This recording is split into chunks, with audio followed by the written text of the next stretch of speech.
Hey, how's it going, guys? Good morning, everyone. Wow, that's one way to open the show. I'm really low. You're really low. Okay, everything sounds a little bit off this morning. That music came on extremely low, so that was a little weird. But okay, I think we're set. It's showing up okay over here on the on the wave pad. Everything's good. Everything's good. Good morning, everyone. I was trying a new intro. I was just trying to catch everybody go back off to the old one.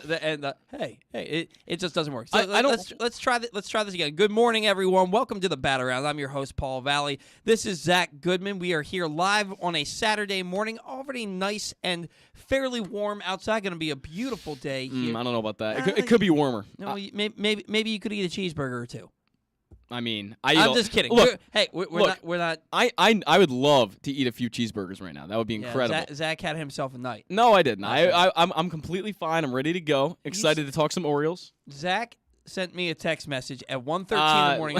I was well Let's not go there. Let's not go there. You're allowed to drink. Glenn told a story the other day about how he was working at 105.7 The Fan, and he had to go, or he was working at 1300. And he would go to lunch with Ed Norris and come back drunk and have to do a show. Well, that's fun. So Zach, I'm completely fine, by the way. Right now, we know that. I know that. You don't have to explain yourself or defend yourself. We don't. Although my pen just broke over here in a pretty insane fashion. Zach had himself some beers last night and sent me over sounding off and said, hopefully you can understand this. I'm about eight beers deep. Yeah, it was an interesting one last night. But NBA playoffs. It was NBA playoffs, so I had to watch that. And you didn't have to watch it. You chose to watch it. I chose to watch, yeah.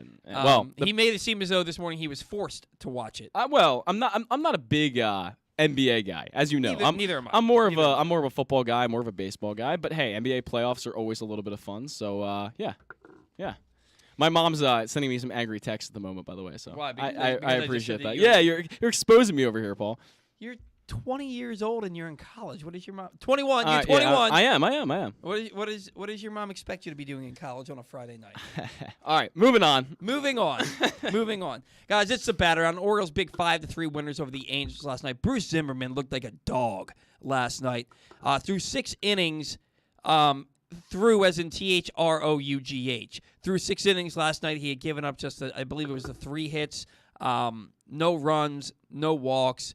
About 6 strikeouts. He had gotten Ohtani, Trout, and Rendon to go 0 for 6 with 4 strikeouts. He struck out Shohei Ohtani 3 times last night. Well, I think something has to do with the lefty-lefty matchup there, maybe. Yeah, but even still. Even so, yeah. It's Shohei. He's the MVP. He is. He's a reigning MVP. He is. And the dude hits 120-mile-an-hour home runs. Mm-hmm. So what Bruce Zimmerman did last night was absolutely impressive. Of course, he comes back out for the 7th inning, only had 76 pitches, and with 75 pitches, and he comes out and ends up walking Mike Trout and then giving up a 2-run homer to Anthony Rendon, which is fine. That's why those guys get paid $30 million a year, for Trout to get on base and for Rendon to hit a home run or vice versa. So you're okay with it. But overall, Bruce Zimmerman looked really good. He looked really good last night. And that's for the whole season, really. He's looked great. He's been absolutely fantastic. 2 earned runs in 15 innings. Starting this year, and the changeup has been the key pitch for him. He learned he talked to John Means throughout spring training, learned how to throw it better, and he's been absolutely fantastic. Kind of taking the blow of losing John Means, taking away from the blow of losing John Means. Now you look at it. Well, what could the Orioles be doing with John Means and Bruce Zimmerman in the rotation? But beggars can't be choosers here. The Orioles pitching staff has been absolutely fantastic somehow to start this year. And I really feel like you have to give a lot of credit to Chris Holt, a lot of credit to the analytics department, because these guys are all out there. Just look at Keegan freaking Aiken. Okay, that should be what they call him, by the way. Keegan freaking Aiken. Keegan freaking Aiken. He did get roughed up the other day a little bit, but he didn't get roughed up. He threw 1 bad pitch, and he gave up a 2-run homer. But fair. He's thrown like 16 balls in 4 outings this year. 25 pitches, 21 strikes. That's the second time he's done that. For me, there were 2 big things that I think the Orioles really stressed in spring training. And there was one for each, for hitters and for pitchers. And I think for hitters, they talked about stressing more walks and trying to get on base a little bit more at a higher rate. And we've seen that. And for pitchers, it's throwing more strikes. And I think you're seeing that across basically every hitter and pitcher. These little subtle changes that they've made, and of course, Chris Holt obviously has made a big difference. I mean, we remember last year when Chris Holt was out for a little bit. He had a family matter, I believe. Is that what it was? Yeah, where he was out for like 5 weeks. Right, he was out for a while, and the Orioles pitching went to crap. I mean, it was all specifically Matt Harvey. Right, Matt Harvey fell especially. Apart. Right, and it just shows how much Chris Holt actually has an influence on this team and what they're able to do. And when you look at the Orioles hitting coaches, obviously both of them are new. They're co-hitting coaches, and they've clearly stressed some things that have made the Orioles better across the board. And this pitching staff, it's terrible. I mean, let's be honest. You look at the names, and it's terrible. But they're performing well above who they are. You can't right now. You can't say this pitching staff is terrible. Right. No team is going to pitch to a 2.5 ERA this year. So yes, that's not going to last. But you have no idea. My point is, hang on. Okay. You have no idea if this team is going to pitch terribly the rest of the year. Do we expect them to have blow-ups? Last night, I'm sitting there and I'm expecting them to blow this game because they haven't really done that this year. They haven't had a lead and been like, oh, we're going to throw this thing away, really, this year. You don't know, and maybe this is what these guys did all spring. And maybe that's why they were okay trading Cole Sulser and Tanner Scott, because they knew they had Cionel Perez and Joey Crable and Brian Baker and Felix Bautista and Keegan Aiken. And maybe they knew what this team could do. You look at Spencer Watkins, and we wonder, what did this guy do to earn a spot in the starting rotation? Yeah. Because he was pitching all spring on backfields. We didn't see him. And they said he had a tremendous spring. And he added his curveball looks like a big league curveball. He added 2 to 3 miles per hour to his fastball, and they believe that he can do what he can do. And his ERA is about 3 right now in the starting rotation. Now only through 2 starts. He gets a start tonight. But look, I'm not going to sit here and say this pitching staff is terrible because I'm going to.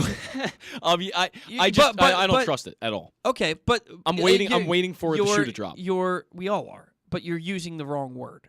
Bad. I'll use that word for it. That's still not the wrong. You're using an adjective to describe this team. So it's a bunch of people. It's a bunch of no names. Yeah, it's a bunch of no names who have yet to prove themselves. Yeah, but all of these guys, with the exception of Spencer Watkins and Chris Ellis, who are both in their late 20s or early 30s, none of these guys have had the opportunity, the extended opportunity to prove themselves. So to sit there and say they're terrible, no, they're not terrible. They're unproven. That's the word you need to be using. Well, is unproven. That's fair. But for Perez, I mean, he did pitch over 20 games last year with the Reds and had a 6.10 ERA. So yeah, with the Reds, I think there's a few guys. I mean, he's 25. Jorge Lopez, sure, the role has changed. I get it, but we've seen the way Jorge Lopez is finished. I mean, he's had great outings where we go, oh, this is the Jorge Lopez we've been waiting for, and then he'll have, blow-up outings, and I'm kind of just waiting for that from Jorge Lopez because we've seen it before. He's been on this team for a few years. Right, but that's been solely in the starting rotation. I don't disagree with you. You're right. I mean, Brian Baker, Perez, all of these guys are relatively unproven. Right. It's just that I don't trust this to hold up. I mean, we're going to be sitting here in July, I feel like, and saying, man, this Orioles pitching staff is bad. And that was my point. And I get it, and I knew what your point was. I feel like you were using the wrong word. Yeah, you might be right. Yeah, terrible because they haven't been terrible. Nothing suggests that they're terrible. They've been to date, but they are unproven. They've been well above average. I put it in the show description today. I said it's shockingly good. Yeah, trust me, we all agree that they've been shockingly good, and to this point, they've been really good. Nothing about them has been terrible, but we all know the Baltimore Orioles, and we all know the reason they've been really, really bad for the last 35 years. For the most part, is because they can't pitch, right? You can count on one hand, with fingers left over, how many legitimate starting pitchers the Orioles have developed since 1990, right? It's Mike Mussina, it's Eric Bedard, and it's John Means. And maybe Chris Tillman would be a fair one. But they didn't draft Chris Tillman. Yeah, they traded for him. They got him in a trade. Now, they developed him once he got here, but they weren't the ones who went out and drafted him. So it's what the Orioles are doing right now. Look, let's not make a mistake about it. This is a 5-9 baseball team, and they're 5-9. If you told me that the Orioles were 5-9 and asked me why I thought they were 5-9 before the season, I would have said, well, they're probably giving up 6 runs a game. Can't pitch. Yeah. No, but that's not the case. They're shutting teams down, but their offense is just not good. Which is shocking to me because there are some good bats in this lineup. We've noted that. Yeah, but and they're going to get better. And sure, they will. And I think there are still some guys that are hitting into tough luck, especially Trey Mancini over and over. I mean, everyone's done it. Jorge Mateo's done it. Ryan Mountcastle's done it. All of them have hit into some tough luck. And, I mean, we were at the game on Sunday where Tim LeCastro makes the greatest catch you've ever seen, just flying into the gap, acting like Superman to rob a double. I think that was from Trey. From Trey Mancini. Yeah, so it's just over and over where Trey will line out. And if you look at the advanced numbers, if you go to his Baseball Savant page, it's all good. He's way above what he's doing. He's just lining out over and over. He's hitting the ball hard. He hit 3 balls yesterday.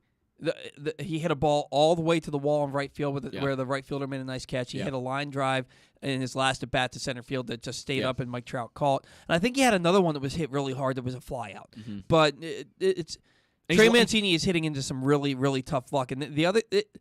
In his instance, the other shoe's going to drop here soon, where these outs are going to turn into hits. It always works like that. Yeah, it always works like that. Now,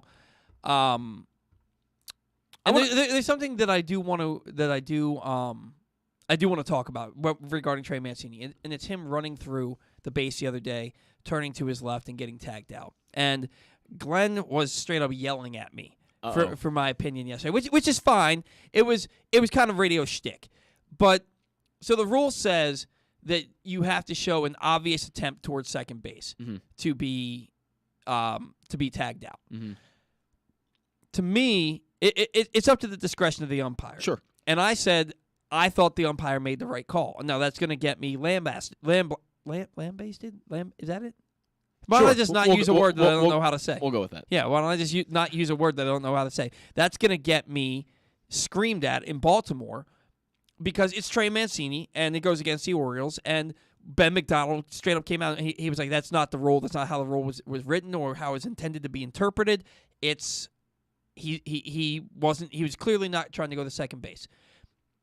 We're taught from a very young age when you play baseball, you run through the bag and you go right. If you go instinctually, I go right when I go through the bag. Yeah. Because I don't want to have any wiggle room, to potentially be tagged out. Right.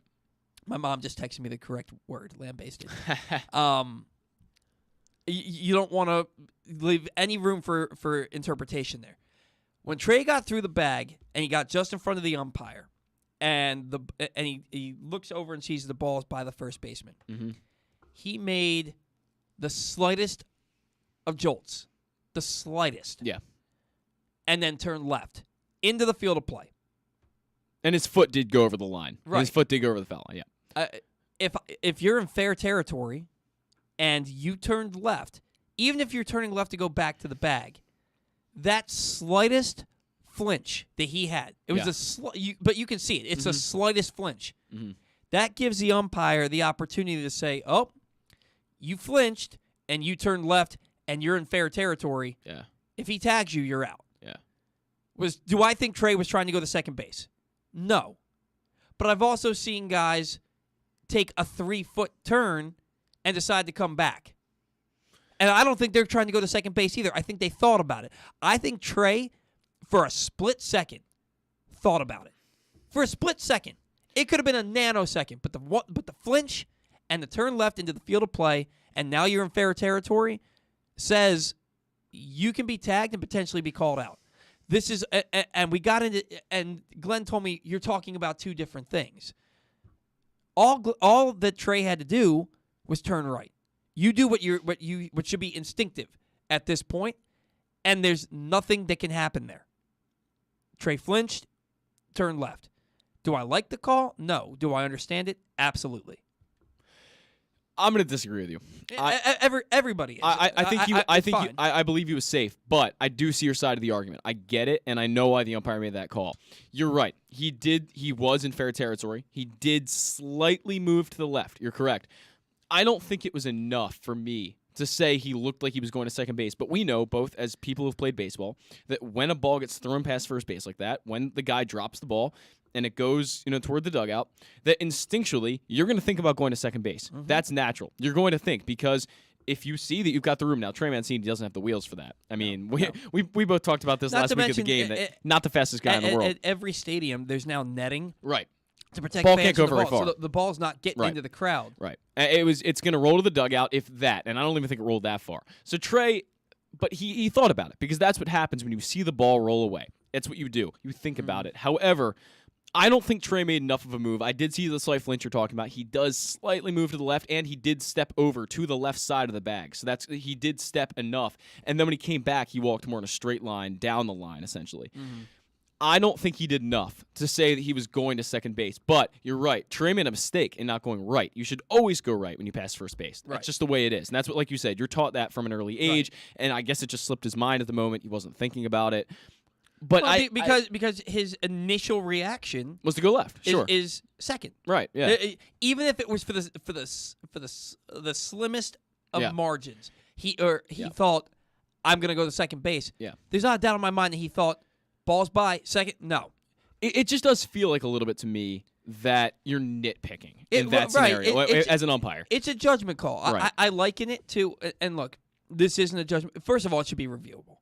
That's something that should be reviewable. Frankly, there's so much more in the game that should be reviewable. That you could and did it alter the outcome of the game? Would it have altered the outcome of the game? Probably no. not. The Orioles aren't driving Trey Mancini in with 2 outs and 1 first base. They can't drive a guy in from third base with 1 out. With no outs. Right. They don't drive guys in. So, case in point, last night when you had Chirinos on third base with 1 out and the ground ball, and he gets thrown out at the plate. But anyway, I digress. It should be reviewable. I look at it like when a guy slides into second base and he's safe, and then they review it, and for a hair of a second, his hand comes a centimeter off the bag with a glove on him, and they say, "Oh, he's out." Yeah, like that's garbage. Like it's absolute garbage. But he's out. He's not touching the bag, and he's being tagged. That's the way it is. It should be reviewable. It is a judgment call by the umpire. Right. And my overall point is Trey, with the slight flinch and then turning left, gives the opportunity for the umpire to make a judgment call. Right or wrong, it gives the umpire the opportunity to make that call. And that's why I think your side of the argument is completely fair. It's more than fair. I think that if I were umpiring that game, I would not have thought twice about it and called Trey safe. But I know that maybe that's why I'm not an MLB umpire. But I honestly, there's some rules like that where you can really nitpick as an umpire. I probably would have called him out. If I were umpiring, I probably would have called him out too. Maybe, I think as an umpire, and I never was, but I would be maybe a little more lenient as an umpire and probably favor the hitter in most scenarios. But I think in that scenario, I just wouldn't have really nitpick that much. But that's just the way it is, and it's fine. I don't have a problem with it. I'm not mad about it. I mean, there are people that were like, burning down things about it. I was like, guys, chill. It doesn't matter. So I'm not clear on this rule. Does Trey get a hit for that or not? He gets no hit for that, correct? He's out. He reached because of an error. So okay, so it's gotcha. He reached because of an error. That's what it was. So he's out. But look, getting back to last night's game, Orioles. That was a tough victory. That was a hard fought victory against a really good lineup. And I said, I believe I said on GCR that this is the series. This is the series, in my opinion, that's going to prove whether or not the Orioles pitching is for real. Yeah. Because you have like legitimately a murderer's row, right? You have Shohei Ohtani, who's a reigning MVP. You have Mike Trout, who's a 3-time MVP. You have Anthony Rendon, who, in my opinion, should have been MVP in 2019. His season was phenomenal. Those are guys that bat 1, 2, 3 in the order. And you have Jared Walsh, and then you have Jared Walsh, who is absolutely phenomenal. You get through that top of the order the way that Zimmerman did through 6 innings last night, and then the bullpen comes in, and the bullpen gets through that part of the order. If the Orioles can do that for the entire series, and against the Angels, who coming into the game had the best record in the American League, which is weird to me that 8-5 is the best record in the American League. But the offensive woes of every team is shocking right now. I mean, we have the lowest batting average of all time at the current moment in the season, and the OPS is the lowest. When Zach says we, he doesn't mean the Orioles, he means the league. Right, as the league. The league has the lowest OPS since 1972.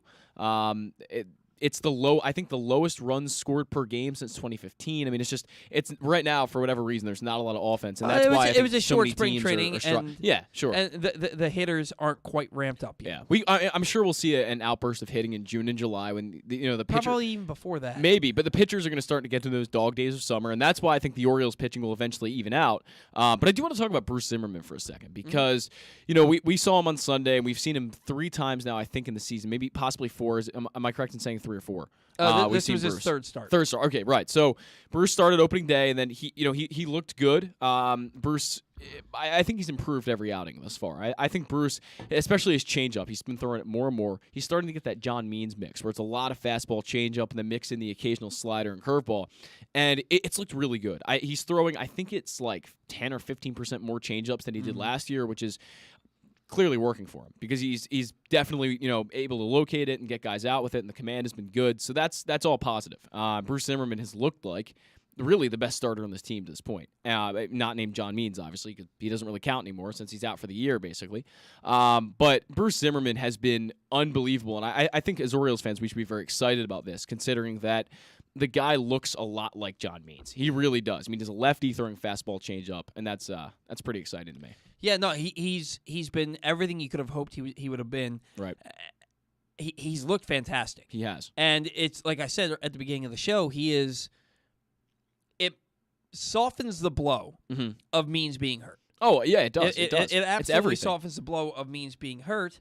Now, look, you'd much rather them both be in the rotation doing this. Sure. But like I said, beggars can't be choosers. Right. And if you have another quality starting pitcher and maybe somebody who doesn't have the health issues that John Means has, then you're looking at, do you add that to a rotation in the future that has Grayson Rodriguez and DL Hall, Kyle Bradish, and then you look and you have Bruce Zimmerman, and it's a nice problem for the Orioles to have somebody who is going to make you question what your future rotation is going to be. 100%. And Jordan Lyles too deserves a lot of credit. I mean, he's been good. He's been good.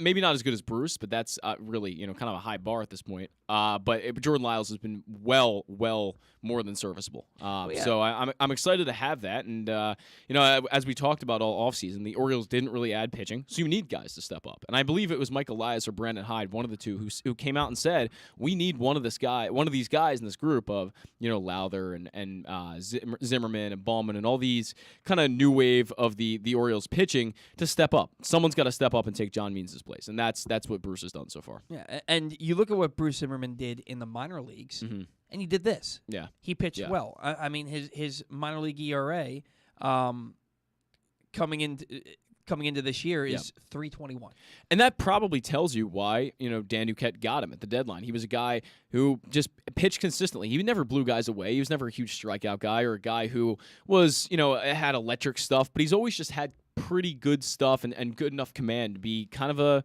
a decent maybe 3 or 4 in a rotation. I think that's what he can be for the Orioles down the road. Yeah, if he keeps doing this. Right now, he looks like a number 1. He does. In the rotation. He does. Now, we got to quickly move down on the farm. Last night, Norfolk defeats Durham 5-4, improves to 11-5. Yeah. Quite a turnaround from last year, but you look at the roster and you understand why. Kyle Bradish. This is exciting. Maybe a sign of things to come here sooner rather than later. 6 innings pitched, 86 pitches, 3 runs, 1 earned run. 4 hits, 1 walk, 8 strikeouts. Rylan Bannon hitting over 300, 2 hits and a home run. That's good. Tyler Nevin, 3 hits, a home run, 2 doubles last night. He's been tearing the cover off the ball. You go down to Bowie. Bowie defeated Akron 2-1. They improved to 8-4. Gunnar Henderson with his first home run. Brandon Young, 4 innings pitched, 3 hits, 1 earned run. ERA down to 2.03. Jordan Westberg, unfortunately, 0-4 with 2 Ks. Hudson Haskin, 0-3 with a walk. Okay. This happens. Sure. Aberdeen defeats Greensboro 7-4, improves to 10-3. Cesar Prieto is absolutely destroying baseball. Needs a promotion. He's got 5 home runs already. He was 3 for 4 last night, 2 home runs, batting average up to 347. Yeah. This is a guy the Orioles took him in the international signing period. He's 22 years old. He's an advanced hitter in my opinion. Excuse me.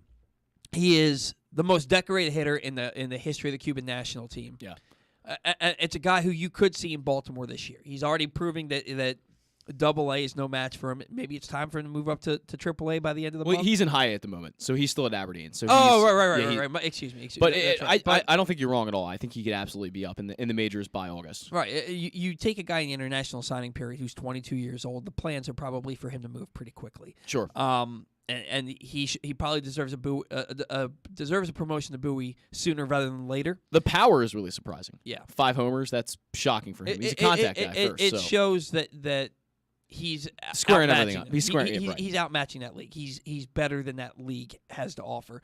John Rhodes 2 for 4 with a double batting average up to .405. Colton Cowser and Kobe Mayo did not play, and Delmarva falls to Myrtle Beach last night 5-2. The only loss in the organization, unfortunately. That seems to generally be the case. Delmarva's not very good. They dropped to 5-8. Tavares 2 for 4. Michel Deson 1 for 4 batting average up to .304. So that's it for Down on the Farm. The minor leagues looking pretty good for the Orioles right now. 3 of the 4 teams well above 500. For the rest of the show, we've got Stan coming up in a matter of moments. We're going to talk to him about all things Orioles. And then at 11, we're going to talk to Todd Karpovich from Pressbox and from BaltimoreBaseball.com, from Sports Illustrated, from basically every publication you could ever think of because the man just never stops working. We're also going to have sounding off with Zach Goodman sandwiched in the middle there. And then we got Orioles banter. We're going to talk about Adley Rutschman, Grayson Rodriguez, Kyle Bradish. We're going to talk about the Orioles season to date. And then we're going to finish things off with Take the Rake and our final thoughts to close the show. That and more coming up on the Bat Around. Just want to remind you that the Bat Around is brought to you today by Live Casino and Hotel. The wait is over. The all-new FanDuel Sportsbook is now open at Live Casino and Hotel in Hanover, Maryland. You can bet on every sport with 61 self-service kiosks, which are open 24/7, and watch all the action from the best seat in the house. Plus, you can join Pressbox's Glenn Clark and the NFL Chicks Sarita Hubbard in the FanDuel Sportsbook at Live Casino and Hotel for the first round of the NFL Draft this Thursday, April 28th. And you can win a VIP experience for the first round of the draft, including a reserve table with 4 with a $300 tab. Register to win at PressBoxOnline.com/contest. You must register by 12 p.m. Tuesday. Zach, you and I, we cannot qualify because we work here. With that in mind, another guy who works here, Stan the Fan. Charles, good morning to you, Stan. How are you this weekend? Good morning, guys. How are you? We're doing really well. Orioles with a nice victory last night. What did you see from Bruce Zimmerman? He's been a different guy this year. He's been a bulldog out there. 2 earned runs in 15 innings for the season. Really just wiped the floor with guys like Ohtani and Trout and Rendon last night. Through the first 2 times through the order, they were 0 for 6 with 4 strikeouts. Yep. He pitched an excellent ball game last night. No question about it. He had great control of what he was doing. He was in command. I disagreed with Brandon Hyde to bring him out for the 7th inning. Didn't like it at all. Yeah. Here's the thing. In this situation, I feel bad for Brandon Hyde because you're damned if you do, you're damned if you don't. He's through 6 innings pitched at 71 pitches, and you're going to have half the fan base saying, bring him out for the 7th. If he doesn't bring him out for the 7th, you're going to have the other half of the fan base saying, why didn't you bring him out? It's one of those things where he was kind of caught between a rock and a hard place. Give him the opportunity. I had no issue with him bringing him out for the 7th inning because at least he gave him an opportunity. And somebody said on the broadcast last night, how do you learn how to pitch fatigued if you never pitch fatigued? And I thought that was an excellent point. How do you learn how to pitch what? Fatigued if you never pitch fatigued. You know, maybe your team needs you to go out there and give them an extra inning, and you're almost out of gas, and you're running on fumes, but you can get through it. You'll never learn how to do that if you've never been asked to do that, and I thought that was an excellent point. All right. Well, we'll agree to disagree on that one. That's fine. That's fine. Yeah, that's not a biggie. With John Means going down, how much of a revelation has Zimmerman been? It kind of softens the blow a little bit, right? Well, it does. In any scenario, they kind of needed Zimmerman to step up this year. Yeah. And so to date, he has stepped up. Again, I remind people it's only 3 starts. Right. Right, but it certainly beats the alternative. You'd rather see him doing what he's doing now than potentially pitching to 5.5 at ERA. But like you No said, question about it. it's No question about it's like you said, it is a small sample size, and with that in mind, the offense has been struggling. Last night they put up 5 runs. They went 3 for 10 with runners in scoring position, which is not great. It's a 300 batting average. It's not great, but when you look at what the Orioles have done this year, it was phenomenal for them. Look, Mullins is in a terrible slump. The team's not hitting home runs. Trey Mancini's hitting into a lot of tough luck. Ryan Mountcastle isn't squaring things up the way we hoped he would to start the season. Like you said, is this a small sample size, or are you looking at more ineptitude? It might be too hard to tell at this point. I definitely had some concerns about a regression of a couple of the players, and I've often mentioned Cedric Mullins as being the main guy that I was nervous about. Really reaching anywhere near the heights that he had last year. And I think it would be fair to say that the second guy is Austin Hayes. I think Mountcastle will come around just like he did last year. And Mancini has clearly hit into some tough luck. There's no question about it. I remind people last year Mancini was really off to a really bad start. But the part of his season that was very frustrating for us to watch was, if you remember that home run he had against Liam Hendricks to win the game against the White Sox. I do. The 2-run homer. After that, he was just, that home run was on if I recall correctly, was the day before the All-Star break. The Sunday before the break. And through 83 games last year, Trey Mancini was hitting .256, and he had scored 48 runs, driven in 55 runs, and had 16 home runs. From that point on in the season, the last 61 games, his batting average was very similar, .254, but he had just 5 home runs and 16 RBIs in his last 61 games. The production dropped off a cliff. So I'm not quite worried about him because I don't think he'll have that sort of fatigue again this year. I just would be nice to see him with a home run or two right now. Right now with the 0 and 2 RBIs, it's again. It's a small sample size. It only takes a couple days to turn that around. And the new left field wall certainly robbed him of a home run in Camden Yards last week. And then he hit a ball last night to right center field that maybe if it's a little bit warmer out, that ball travels over the wall. It was a nice catch by the right fielder Ward. He made kind of a leaping catch on the warning track. There are balls that Trey has hit that probably travel a little bit further and maybe get over the fence this year once things start to warm up a little bit. Yeah. I don't think there's any question about it. The one thing, it's unfortunate we keep referring to him hitting into bad luck, but he has hit the baseball pretty hard. Yeah. I think up to this point, that's what my eyes see right now. Stan, I mentioned this earlier in the show, but there is a epidemic, I would call it, across all of baseball offensively. There has been no one hitting. It's just not right now a hitting league, and it's the lowest average the league has seen in history at the moment for a season. They have the lowest OPS since 1972, and nobody's scoring any runs. What do you theorize is behind this? Is it the ball possibly? Did they deaden the balls again? Is it the weather possibly? Is that a factor? Maybe being a little colder in April than you would expect? I've noticed, I haven't put it into your words, but I've noticed in my fantasy league, I happen to be leading the league in hitting with about a 260, 258 average. And the next closest team is like 238 or something like that. I just think it's a little bit of an aberration right now. I can't imagine that this is going to last like a whole season. Yeah, is it anything to do with the baseball? Is that's where my mind goes, that they deadened it again? I'm never that sophisticated enough to know. I always hear that sort of after the fact that there's something that they did. Sure. My mind never goes that way. I just think, okay. Maybe it's a shortened spring training, and maybe what it could be is without pitchers going longer distances in games, you're getting sort of the Tampa Bay Rayization of pitching now. Starters going like 4 innings.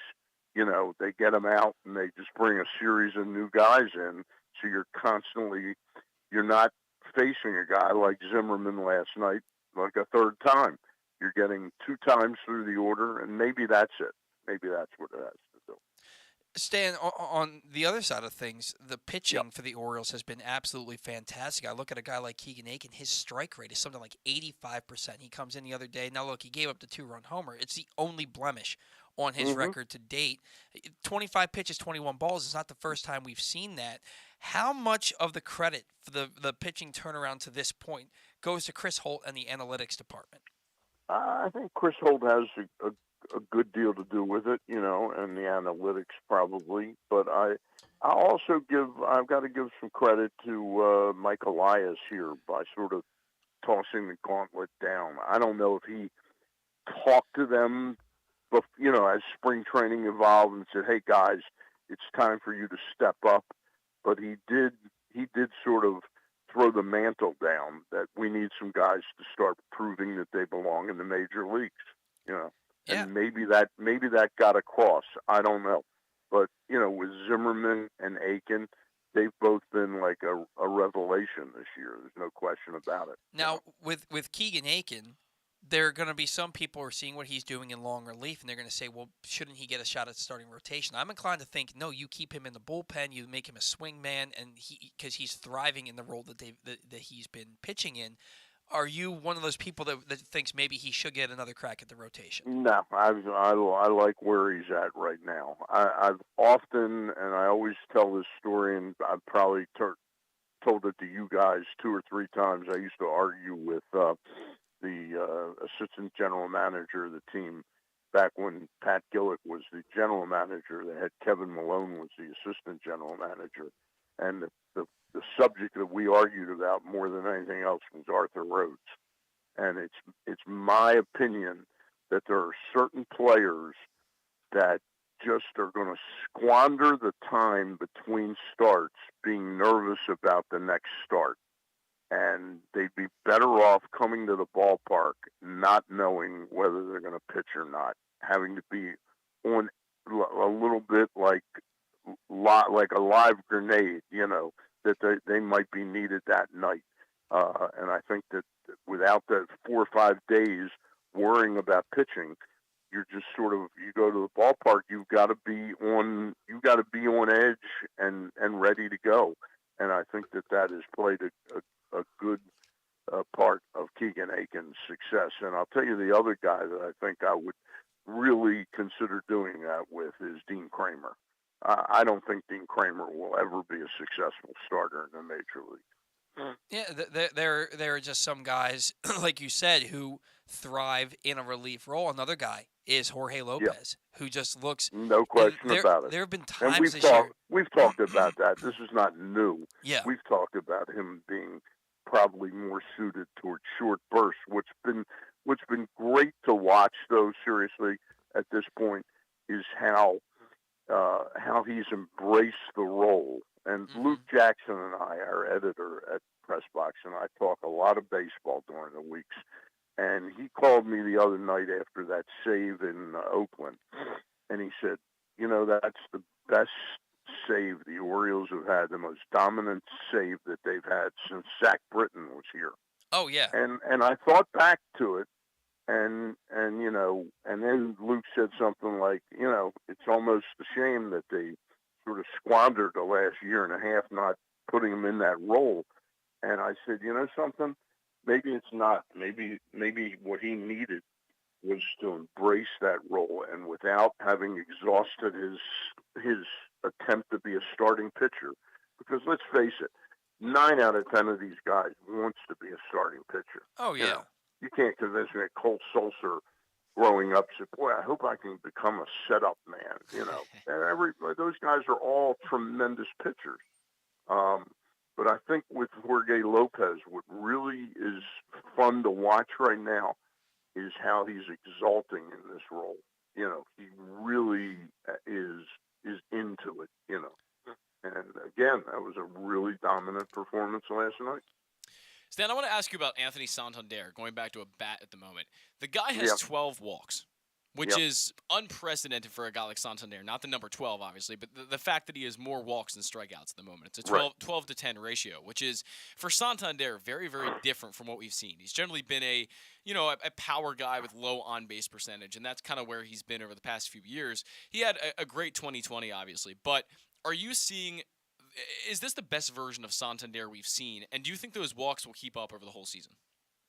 Boy, that is a great question, Zach. I remember kind of falling in love with Santander that first good season he had. 2019. I don't think I'm talking about, was it 18? 19, yeah. 2019 when he hit 20 homers. Okay. But his last month of the season was just horrific, and I started looking at that on base percentage, and I'd seen him sort of in the light of a Ken Singleton, a switch hitter, not fast of foot, but with good discipline. And that year, his on base percentage, if you guys have the computer right there in front of you, I think he ended up with like a 289 on 297. base percent. 297. Okay, and it had been for most of the year in the 320s and 330. And then all of a sudden, and there was talk that he had some kind of injury. A labrum injury. Yep. And he just, since then, it's tough to get a read on him because he's out of the lineup so much. But I've never seen the player that I saw the first 4.5 months of the season since then, until we're seeing a little bit of it now. We're not seeing the power that we've seen before, but I think if he's going to be a successful major league hitter, and I mean a really successful major league hitter, he's got to raise that on base percentage. He's got to be more disciplined about what he swings at. Well, if this provides any context, if you look at the numbers, the walk numbers, over the 4 seasons he's been in the major leagues, and I'm actually going to exclude 2020 here, so 3 seasons really. Right. You have 2019, he had 19 walks in 93 games. 2021, he had 23 walks in 110 games. And in 14 games already in 2022, he has 12. So he's already 11 off of what he did last year, which is astonishing to me. That's incredible. That's such a change. And I guess it would have something to do with the new Orioles hitting coaches, maybe an approach he took in the offseason by himself. I'm not sure, but whatever it is, I hope it keeps up. Yeah. I couldn't agree more with you, Zach, and it's a really good observation. Yeah. Now, and it's not only an observation; it's backed up by the facts. Robinson Chirinos is a guy who's really been serving himself well recently. The bat seems to be coming alive after a really bad spring training and a slow start to this season. 2 hits, 3 RBIs last night. The defense has been really solid. He's really worked really well with the pitching staff. How much of a relief has a guy like Robinson Chirinos been all season? And furthermore, do you think that maybe he's earning, once Rutschman gets here, an opportunity to catch a little bit more with maybe Rutschman DHing a little bit more? Well, first of all, we don't know what the hell is really wrong with Adley Rutschman. Yeah. To be honest with you, they've termed it a tricep strain or something like that. They made it sound like he might miss a week of spring training, and then he never got back. And we just keep hearing how close he is. So I'm not even really going to comment on him. But it's interesting that the cover story that we've got that just came out this week is about what a catcher can mean to the pitching staff. And we're seeing some of the success of this pitching staff has to do with having acquired a guy that understands how to handle a pitching staff, how to actually block balls, receive balls. So it's been fun to watch. And I really have never gotten down on him as a hitter this year because I don't expect that much from him. Right. What's been troubling to me is the days where I see him as the number 6 hitter. Yeah. When Owings and Gutierrez and whoever Mateo are in the lineup, that they're batting him sixth. I just never think of Robinson Chirinos as a number 6 hitter. Yeah, he's an 8 or 9 hitter to not me. anymore. Yeah. Yeah, and I don't worry about what he's doing offensively. It's a bonus. What he's done is he's helping a young pitching staff grow. And that's exactly what he was brought in to do. And you can see it. You can see it on the field. You can see his energy and his enthusiasm when he's behind the plate, and his willingness to go out and talk to a pitcher and calm him down when maybe they're losing the strike zone a bit. It's been nice to see. And I'll just throw out that, I'm critical of Mike Elias on occasion, but I think they really earmarked the right pitcher in acquiring Jordan Lyles. And again, I don't know why there wasn't a second and even less expensive version of him that was acquired. I saw Zach Davies the other day beat them. I think it was the Mets or the Nationals, and he pitched like 6 2/3 innings, allowed 1 run. And I'm going, why couldn't that have been us? Yeah, no, I agree with you, and maybe it's because Elias knows we've got some guys coming, and those guys, namely Grayson Rodriguez and Kyle Bradish, they've been absolutely dominating. Bradish last night goes six innings. He gives up 3 runs, 1 earned. I'm just going to cut you off. I know you're the host of the show, but seriously, if you had Zach Davies and he was pitching well, okay, and by well I mean to a 4.3 ERA or something like that, okay, and he was pitching well enough to win some ball games. And all of a sudden, Grayson Rodriguez and Kyle Bradish were really ready. You don't think you could turn Zach Davies into another prospect? Oh no, Stan, just to say that they knew that they had things coming. I think we all agree here. What if Grayson Rodriguez got hurt this year? Right. To me, you can never have enough starting pitching. I think we all agree that Zach Davies or Pineda or any of those guys at $5 or $4 million would have been a good move. That's just. I wasn't a big. I had Pineda on my fantasy team, and when I look at that guy, now I haven't seen him yet this year. What he looks like, but when I would turn on one of his games last year and watch that out of shape, and think, what did this guy think he was gonna, it was terrible to watch.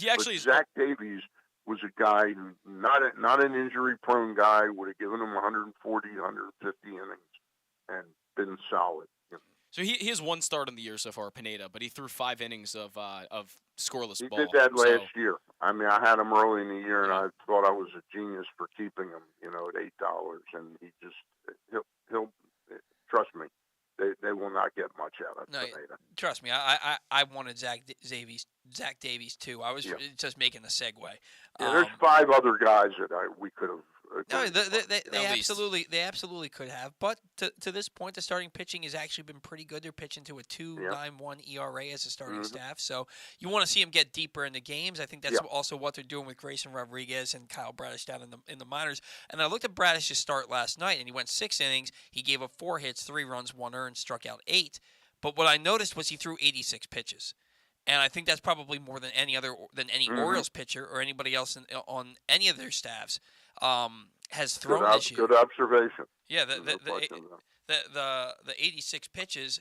I think that we could be seeing him sooner rather than later. He was the International Pitcher of the Week last week. And then you look at Grayson Rodriguez, and at this point, Stan, the only reason that Grayson Rodriguez isn't here is because they got to build up the innings and they got to build up the pitches. What he's doing, he has a .488 WHIP in 3 starts. He has 23 strikeouts in 14 1/3 innings against guys who have played in the big leagues before. The only reason he's not here is the pitch count. There's no question about it. Yeah, he's absolutely fantastic. We had him on Glenn Clark Radio the other day, and he was saying amongst his goals, he wants to work up to throwing over 100 pitches. I really think that they're both going to be here sooner rather than later. Have you been able to follow along with what they've been doing this year? Yeah, I'm keenly aware of what they've been doing. I wouldn't say I knew that his whip was that incredible, but I've followed. I hear the results of each start. I haven't really looked at his overall numbers because each start was so impressive. I didn't bother with that, but those are some eye-popping numbers. There's no question about it. He and Rodriguez pitched into the 6th inning of his last start. Now he gave up a walk and in the 6th inning, and they pulled him. But they're ramping these guys up, and I think they'll be here sooner rather than later. Stan, what do you have coming up this week? This week we've got general manager of the Aberdeen Ironbirds on Monday night, Jack Graham, to kind of preview what's in store for Aberdeen Ironbird fans this season about promotions and schedule and how they're ramped up themselves for a second full season of minor league baseball up there at the higher level than they were, for so many years. Thursday, Gary and I are taking the night off because it's the draft. So right. Instead of moving that around, we're going to have so much draft coverage that I don't think we needed to kind of muck it up with an interview with somebody and something else. So. Understood. Yours truly will be in this studio on Thursday producing Ken Zales' draft show. So looking forward to that. That's great. All right, Stan. Who do you think they're going to take? I know you're boning up on it.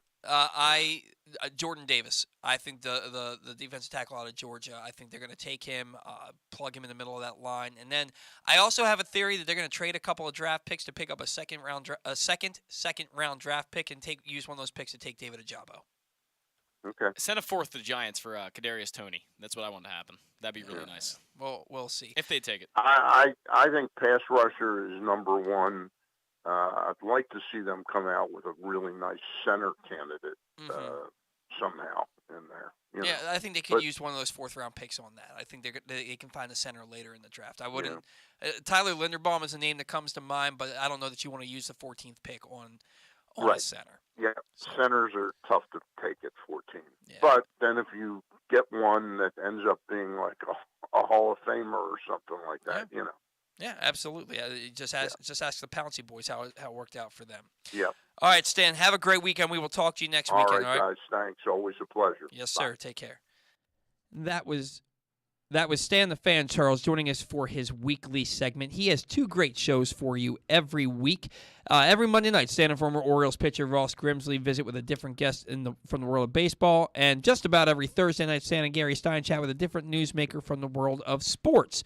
This week, Stan and Ross caught up with former Orioles pitcher Steve Johnson. Stan discussed the passage of HB 896 and what it means for the downtown stadiums with Maryland Stadium Authority Chairman Tom Kelso. And Stan and Gary chatted with longtime Ravens PR chief Kevin Byrne ahead of the NFL draft. You can find those shows under the videos tab at facebook.com/PressBoxSports or at PressBoxOnline.com/video. And on Monday, as Stan just alluded to, you won't want to miss it when Stan and Ross chat with Aberdeen Ironbirds GM Jack Graham. And then Stan and Gary are taking the week off as they allow for coverage of the NFL draft this Thursday. Zach, it's time for sounding off.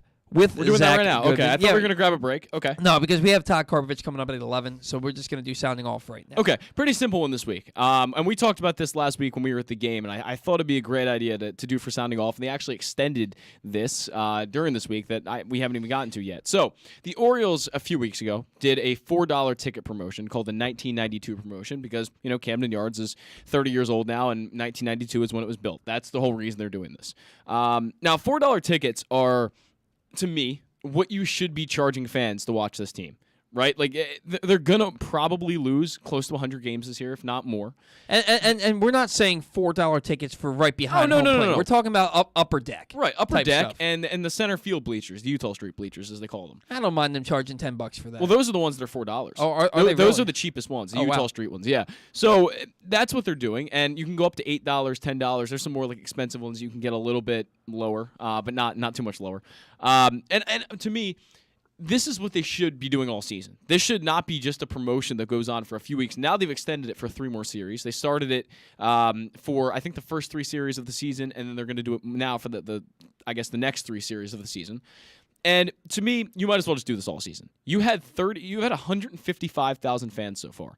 Last year, It was the worst attendance year, I believe, since the 1950s. Am I correct in saying 1970s, I think. 1970. They had a horrible attendance year. No, I mean, obviously, COVID screwed a little bit of everything up, but the Orioles, no one wanted to come out and see them because no one wants to pay $20 a ticket to come to an Orioles game. It's just true. When you factor in having to get down there, right, then having to park, and you're probably food, paying $20 for parking and then all the food, A $4 ticket gets fans in. They're going to buy merchandise. They're going to buy food, and the food's going to cost more than the ticket itself. I mean, you pay $8 for a hot dog at that place. I mean, that's how these things work, and they're going to make money on it if they just actually get people in the ballpark. And I think, as we've seen, this team plays better when there are more fans. I mean, they've won some games now where there's 30, 35,000 people in the stands, and it just looks a lot better. It's a lot more fun to have that. The Orioles are actually far from last in attendance right now. They're in the American League. They had some really nice crowds those first two series. They did, and 155,000 so far. Through 6 games? That's very impressive. I mean, they sold out opening day. Didn't look sold out, but they claimed it was. And it's just how many tickets they sell, not how many people actually come into the ballpark. Common misconception there, but it's just how many tickets they sell. I agree. It maybe not the whole season, but why not though? But at least for the first half of this, and I'll tell you why not. Because in the second half of the season, you're going to have some of these top prospects. And look, I get it. So people can come in and see him. People can spend $4 to come in and see Adley Rutschman, Grayson Rodriguez throw to Adley Rutschman. I love that. I don't think that the Orioles love that idea. And so I think that doing it for at least, look, if they said, hey, we're going to give you 1992 prices all year, that'd be freaking awesome. I'd probably go to 30 games That's this what year. I want, right. You know what I mean? Of course that's what you want. You're a college student who's broke. Of course that's what you want.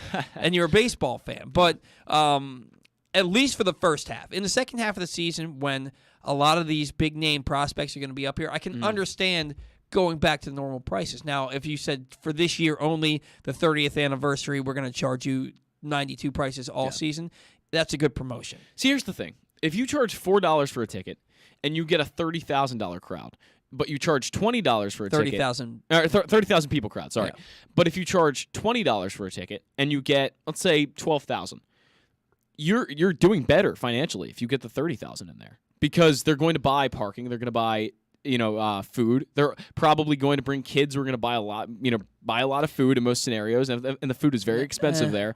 I think you're going to do better financially. Maybe.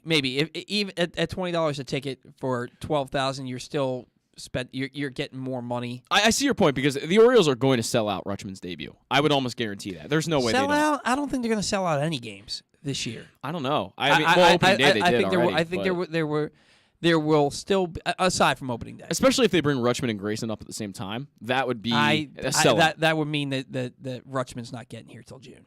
And it's just a theory. Yeah. I'm just saying. It's not and Glenn has talked about this in the past. They're going to use Rutschman's debut to jack up attendance, and then they're going to do another day that's Grayson's debut to jack up attendance, and then another day that's DL's debut to jack up attendance. Sure. You have 3 dates there. But I don't really think you have to jack up attendance if you just make the tickets, or even $8. Let's say they make it $8 for the whole year. That's so much more enticing than paying $20. Yeah. I mean, $20 for a ticket to watch a team that loses as much as this one does, it's not attractive to a lot of people. Yeah. It just isn't. Maybe us, because we're baseball fans. Yeah, absolutely. And one last thing before we catch our break here. Look, I understand that you want people sitting in their correct seats. When you're in the 6th inning of a baseball game and it's not sold out, and you have fans that are coming down from the upper deck because it's in the shade and it was 50 degrees at game time and it's windy and it's freaking freezing and you can't feel your hands, these ushers need to chill. They need to absolutely relax. All right? For example, Zach and I were 2 of those fans that were sitting in the shade in 50-degree temperatures, not able to feel our hands on Sunday. We go down to the center field bleachers, and we didn't even sit in a seat. We stood in a little nook that's not in the middle of the walkway, not blocking anybody's view, and we got told to move. We got told we couldn't stand there.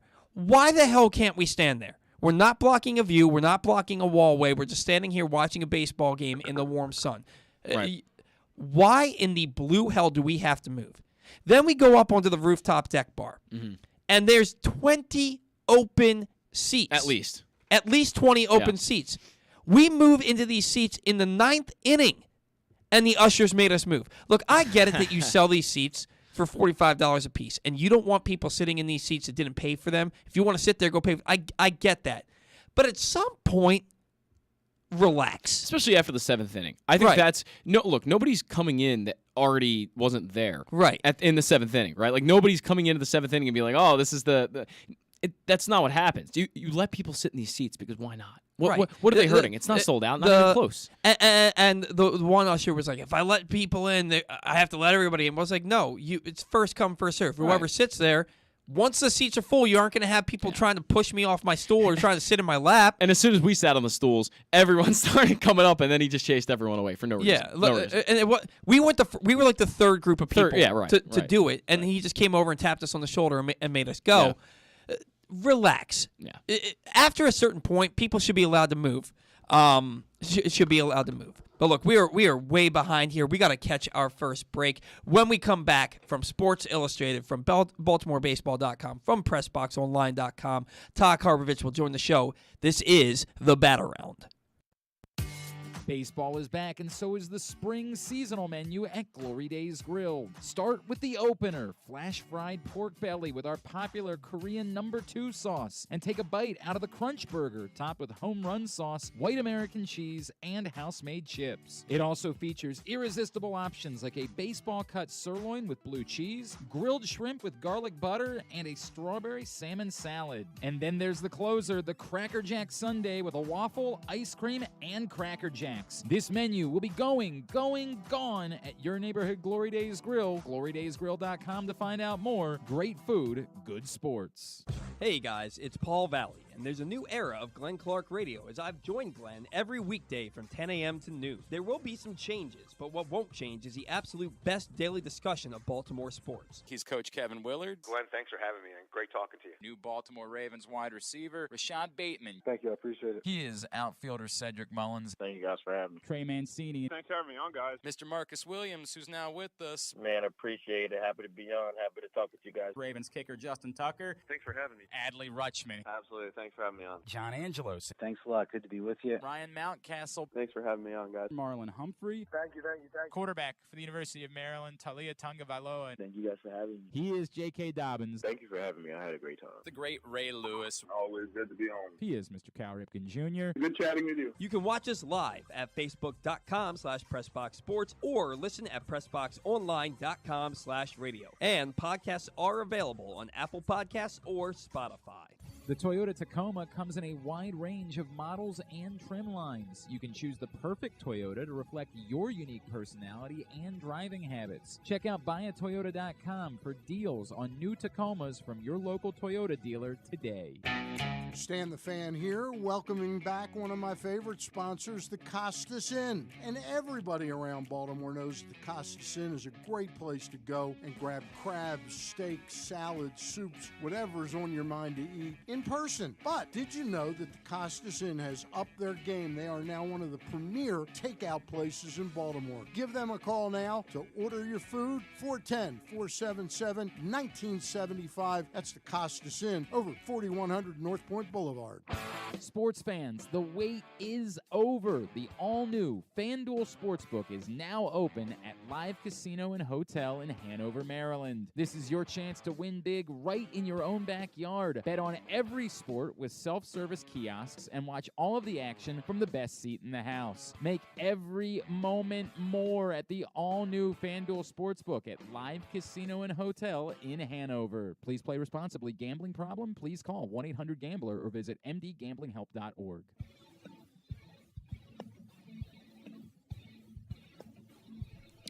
All right, welcome back into the Bat Around. Today's show is brought to you by your local Toyota dealer. Make the most out of every day in a Toyota RAV4. Available in hybrid or gas-only models, a RAV4 can get you where you want to go in style. Check out buyatoyota.com for deals on new RAV4s from your local Toyota dealer today. Excited to talk to this next guest. He is everywhere. Sports Illustrated, BaltimoreBaseball.com, PressBoxOnline.com. He is the one and only, the hardest working man in Baltimore sports, Todd Karpovich. Todd, good morning. How are you today? How are you, sir? How you doing? We're doing well. Thank you for taking a few minutes for us. I know you got a lot going on, so we appreciate the time. Todd, let's dive right in. Bruce Zimmerman has been a different guy this season. 15 innings pitched through 3 starts, 2 earned runs allowed. What have you noticed from him that's been different? Well, I think he's a more experienced pitcher. He has better command. He's throwing. He's the key for him. As Brandon Hyde said, he's keeping his off speed stuff.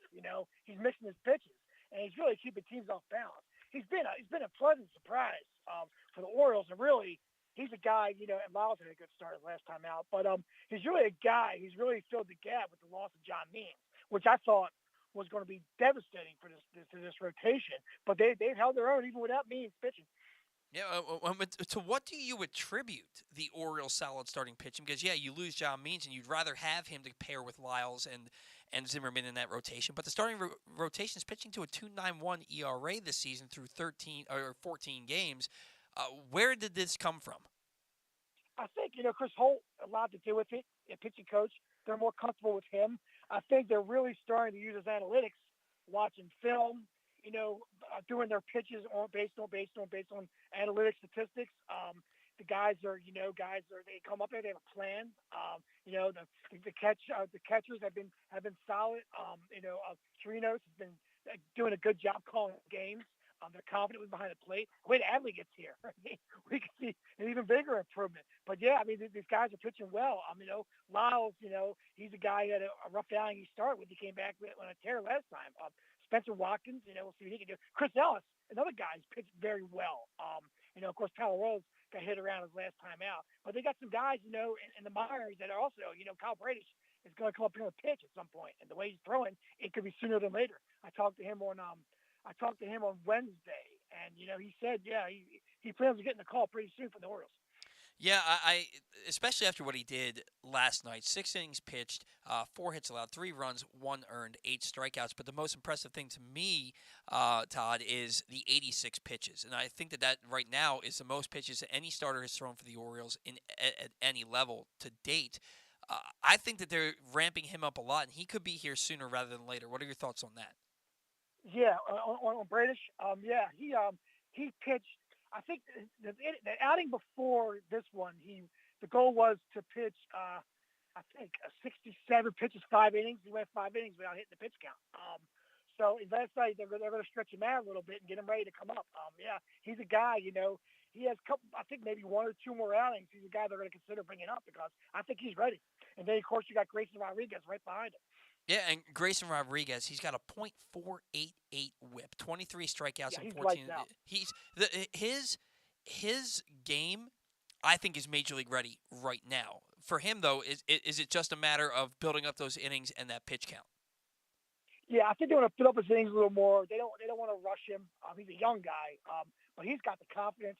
He's got the command. He's got the stuff to be a major league pitcher. Yeah, and he can come up and make an impact right now. I don't think the Orioles are going to bring him up this early because they're going to shut him down earlier. But I think we're going to see Greg Tracy and Bradish in the Orioles uniform this season.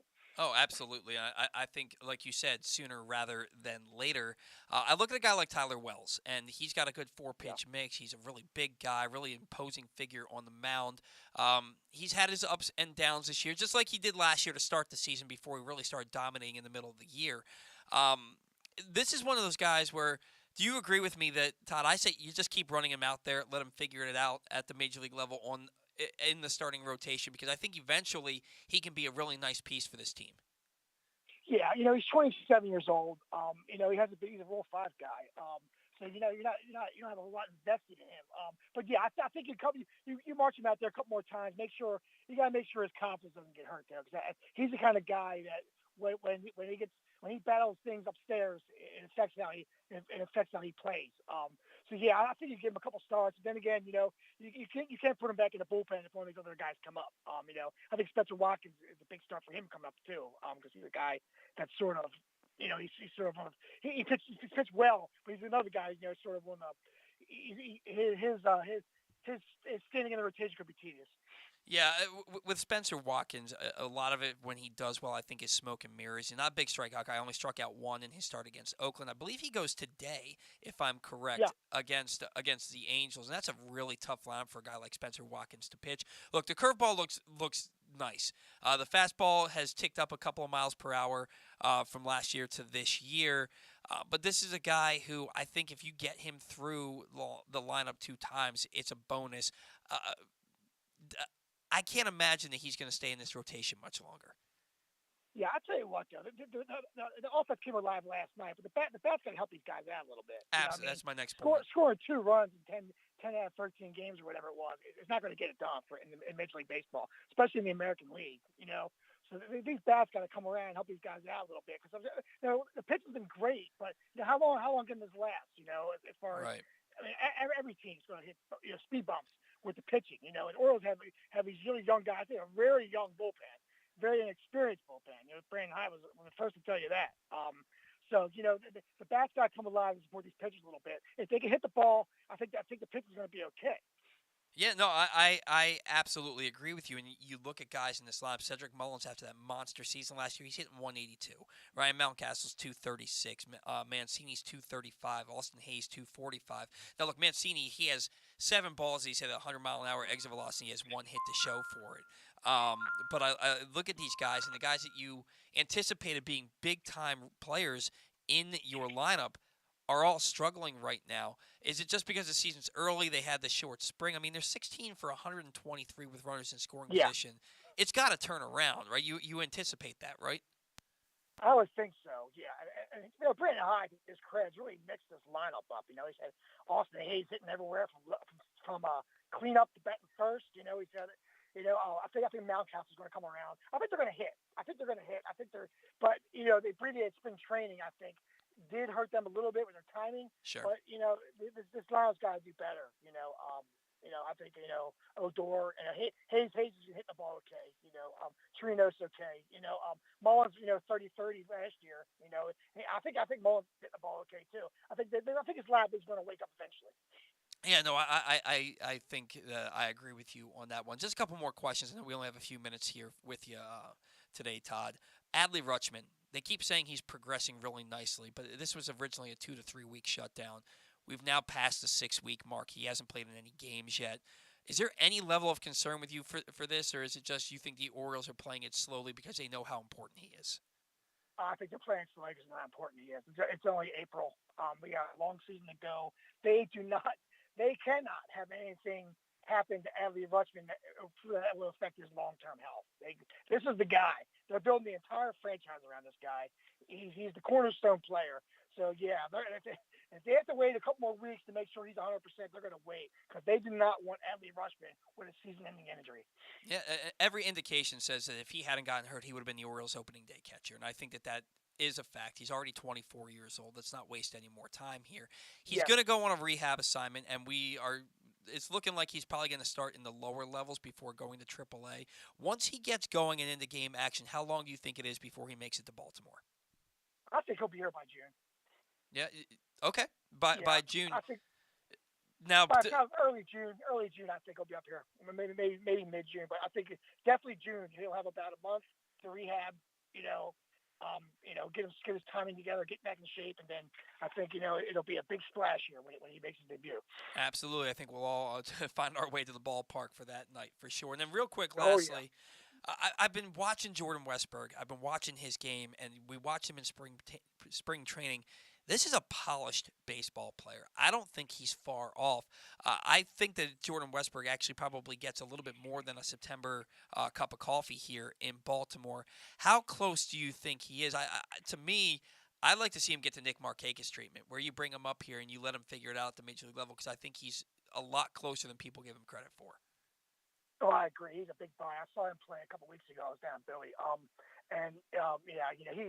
He's a polished player. He's a big, strong kid. He's got a good attitude. He works hard. At Billy team, the Orioles. I tell you what, the Orioles, their farm system is really loaded here, and they're really fun to watch. Even JD Mondays and Gunner, Hudson Haskins up at Billy. These guys are playing well. But yeah, Westburg's a guy who I think he's going to come through the system fairly quickly. Yeah, I think that would be another thing that would get Orioles fans really, really interested and invested in this 2022 team. And with that in mind, they need a third baseman who's going to be a long-term solution at third base. They too many chairs there on that side of the infield. They could see Jordan Westberg there sooner than later, because I think Mateo is the guy they want to run out at shortstop day in and day out, and obviously Ramon Arias, I think they want to give a long enough look to that he's going to play second base for the remainder of at least a few more months at least, and then you have really a hole at third base because Gutierrez isn't hitting. You really don't know what you have there. So Jordan Westberg, do you think he could play third base and be that long-term guy by June or July? Yeah, what they have at third base right now, those guys are all just stopgaps. Even Odor's second. A lot of the infields, besides Mountcastle, is pretty much stopgaps. They want these young guys to come up and own these positions. And that's what's going to happen, I think, is these guys are progressing well. Yeah, no, I think I agree with you, and I'm excited to see Westberg come up and make his big league debut, hopefully sooner rather than later. Todd, we know you got a busy day ahead of you. Best wishes to you and your family. Hopefully we'll talk to you again down the line. Thanks, guys. I really appreciate it. All right, take care. And that was Todd Karpovich joining us, and I wish we had a little bit more time with Todd. He told me he only had about 15 minutes. Such today, a good guy, knows a lot too, and the enthusiasm. Oh yeah, for it. I always like talking to him because he has enthusiasm for the team. And it's on us for running a little bit longer than we probably should have before we got to him. But no big deal. Happy to talk to him. Hopefully we'll have him on for a little bit longer the next time we get the opportunity to talk to him. I want to point out to you guys that the latest edition of Press Box is available now. On the cover, Luke Jackson profiles Orioles catcher Adley Rutschman, diving into where his passion for catching in baseball came from and how he uses that passion to elevate those around him in the Orioles organization. Also inside, Bo Smolka takes a look at how the Ravens' 2021 draft picks can make progress this season, and Glenn Clark offers a very unique tribute to former rival Mike Krzyzewski that all Maryland fans can appreciate. Press Box is available for free at over 500 area locations, including 60 Royal Farm stores, and you can always find the entire edition as well as the best daily coverage of the Orioles, Ravens, and Terps at PressBoxOnline.com. I was surprised to hear Todd say he thinks that Rutschman will be here by June. Were you thinking later or sooner? Sooner. I was thinking. I would agree. I would think end of May or middle of May would be a more. But I mean, when you look at it, we're in the last week of April right now. Yeah, entering the last week of April, and I think he's going to get into games this week. I think he's going to play 4 or 5 at Norfolk and then be here. And Elias said something the other day, and I don't remember the exact words, so I don't want to try to quote him here because I don't remember. But he said something like, and again, I'm paraphrasing here, but he said something like, when Rutschman is ready, he'll play, or something like that. Completely, he'll play, right? Like completely, just vague. And Mike Elias does that a lot. But play where? Norfolk. I kind of interpreted it as he'll play at the big league level, but I don't really know. Mike Elias is very, very vague in his statements. I think that the Orioles, which is what he should do. I think the Orioles are looking at Adley Rutschman and they're saying, our starting catcher's on the IL right now. Yeah, I think that's how they view him. Yeah. And once he gets into games, I don't think he spends a month in the minor leagues. Oh no, I think he's going to spend 5 days. But here's the thing: they've already said he's going to start at the lower levels. He's going to start. Oh, okay. It's either going to be Aberdeen or if it's Aberdeen, I might have to go to that game. If it's Bowie, we'll have to go to the game. Yeah. I mean, he's going to be getting his start at Aberdeen or Bowie, and I think that you're probably looking at 2 games at Aberdeen, 3 games at Bowie, 5 to 7 games at Norfolk, and maybe, and then he's here. And by the end of May, and if he's getting into, if he starts playing in extended spring games in the next couple of days, this coming week, I think we'll see him by the 3rd week of May. I think the one thing is I would just still tell people to temper their enthusiasm a little bit on how he starts off, because he will be coming off an injury and he might be trying to take things slow. And if he comes out in the minors and he starts, he goes 0 for 15 or something to start, like don't freak out, don't be shocked. And I real quick, I just want to mention that you look across the league at a lot of the best rookies right now, and those guys are Julio Rodriguez and Bobby Witt Jr. and Spencer Torkelson, and all of them are struggling mightily. I mean, they're batting a combined under 200 at the moment, I think. Yes. So it's, temper your enthusiasm and hold off your expectations for Rutschman. We definitely are stealing thunder from Orioles banter. So why don't we catch our second break here? We're going to come back here on the bat around, and we're going to do some the payoff pitch around the league and Orioles banter next on the bat around. Baseball is back, and so is the spring seasonal menu at Glory Days Grill. Start with the opener, flash-fried pork belly with our popular Korean No. 2 sauce, and take a bite out of the Crunch Burger, topped with home run sauce, white American cheese, and house-made chips. It also features irresistible options like a baseball-cut sirloin with blue cheese, grilled shrimp with garlic butter, and a strawberry salmon salad. And then there's the closer, the Cracker Jack Sundae with a waffle, ice cream, and Cracker Jacks. This menu will be gone at your neighborhood Glory Days Grill. GloryDaysGrill.com to find out more. Great food, good sports. That first sip. That first bite. Start your day off right with a delicious breakfast at Royal Farms. Choose from a fantastic selection of fresh Royal Farms breakfast sandwiches and top it off with a rich hot cup of the freshest coffee in the world. At Royal Farms, breakfast is available day and night. It's the freshest breakfast in the world. Real fresh, real fast. Royal Farms. The latest edition of Press Box is available now. On the cover, Luke Jackson profiles Orioles catcher Adley Rutschman, diving into where his passion for baseball and for catching comes from and how he uses that passion to elevate those around him in the Orioles organization. Also inside, Bo Smolka takes a look at how the Ravens' 2021 draft picks can make progress in year 2, and Glenn Clark offers a very unique tribute to former rival Mike Krzyzewski that all Maryland fans can appreciate. Press Box is available for free at over 500 area locations, including 60 Royal Farm stores, and you can always find the entire edition, as well as the best daily coverage of the Orioles, Ravens, and Terps at PressBoxOnline.com. Stan the Fan here, welcoming back one of my favorite sponsors, the Costas Inn. And everybody around Baltimore knows the Costas Inn is a great place to go and grab crabs, steaks, salads, soups, whatever's on your mind to eat in person. But did you know that the Costas Inn has upped their game? They are now one of the premier takeout places in Baltimore. Give them a call now to order your food, 410-477-1975. That's the Costas Inn, over 4100 North Point Boulevard. Answering Baltimore's calls for help, running in when others run away, working together toward one shared vision for a thriving city. That's your Baltimore Police. But the department needs more good people, people like you. Join a proud new generation of Baltimore Police and make an active difference in your community. Start with competitive wages and excellent benefits on day one. Join for good at bpdrecruit.org.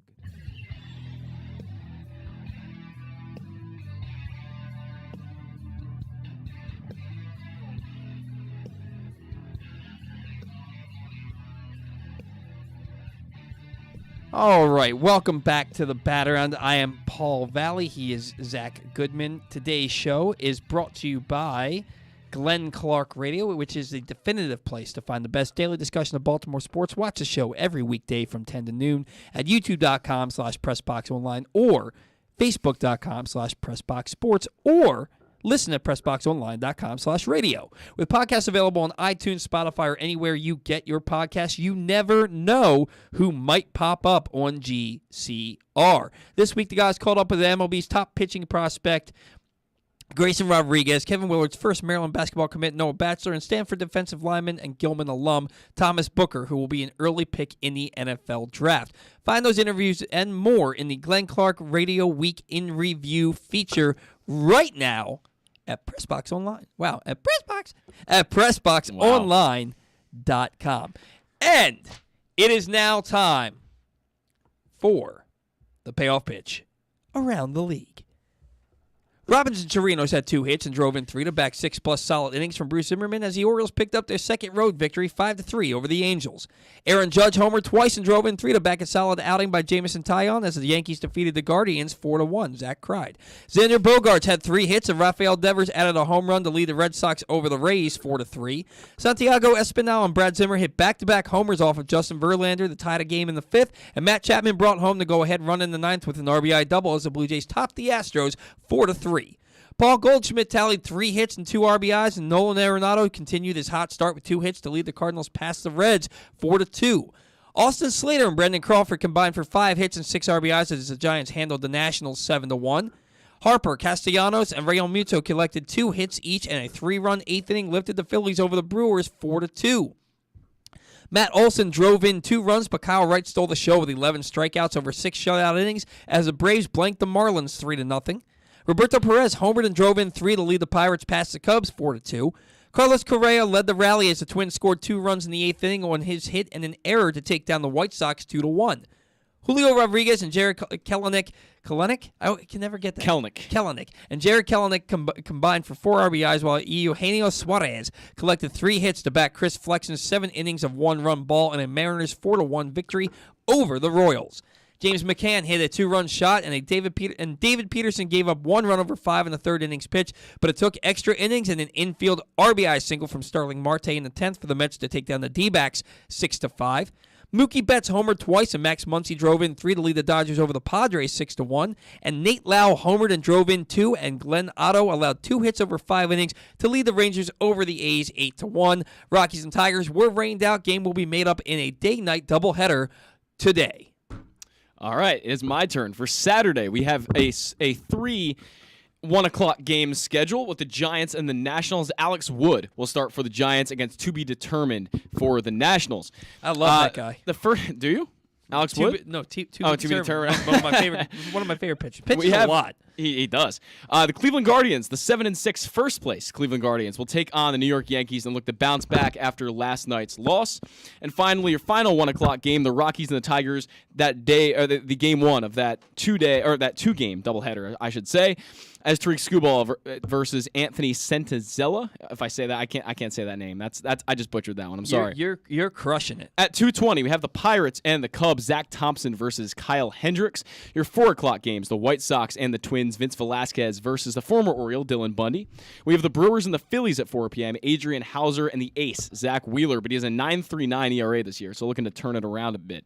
The Rangers play the Athletics at 4 o'clock again, Martin Perez versus Frankie Montas. The Cardinals and the Reds, Dakota Hudson and Tyler Mahle.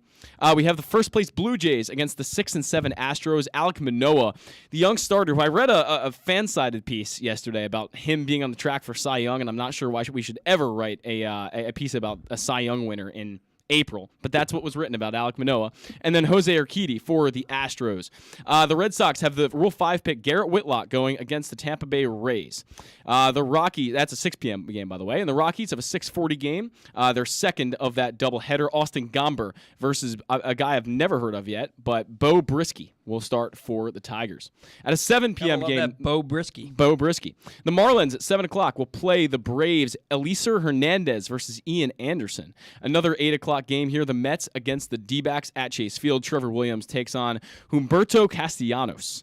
At 8:40, the Dodgers are at the Padres. Tyler Anderson, who's having a great start to his season, versus the legendary, well, I shouldn't say legendary, but the star, Yu Darvish. The Orioles take on the Angels. Spencer Watkins looks to keep going with his solid start to the season. Faces off against Thor at 9 p.m., the Orioles at the Angels. And finally, your final night of the game at 9 p.m., Chris Bubich versus Matt Brash, the rookie, the Mariners, and the Royals. A lot of hard names in that one.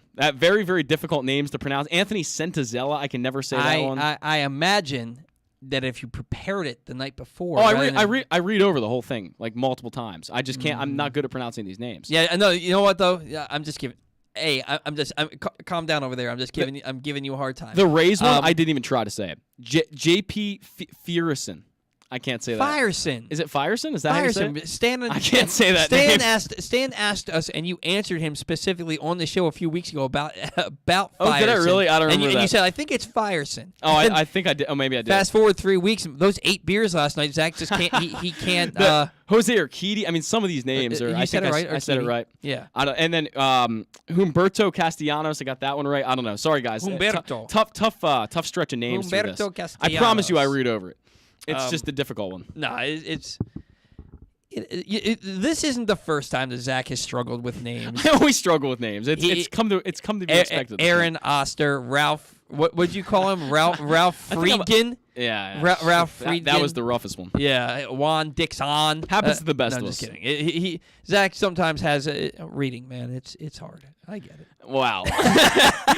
He's hating over here. All right, moving on. All right, guys, it is time for Orioles banter, and I want to jump in back in on Adley Rutschman. And look, we are concerned, but I think Todd was right. I think that they are slow playing it with him because this is your franchise. Despite all the guys that we think are going to be really good players, Adley Rutschman's your franchise, right? So you don't want to risk anything at all with him. So you got to slow play it, get him. And I'm sure that he's chomping at the bit. I'm sure he's down there like, guys, I feel fine. Can you let me throw a 100-mile-an-hour seed down to second base, please? But better safe than sorry. There are fans that just aren't freaking paying attention. And this is where I get irritated.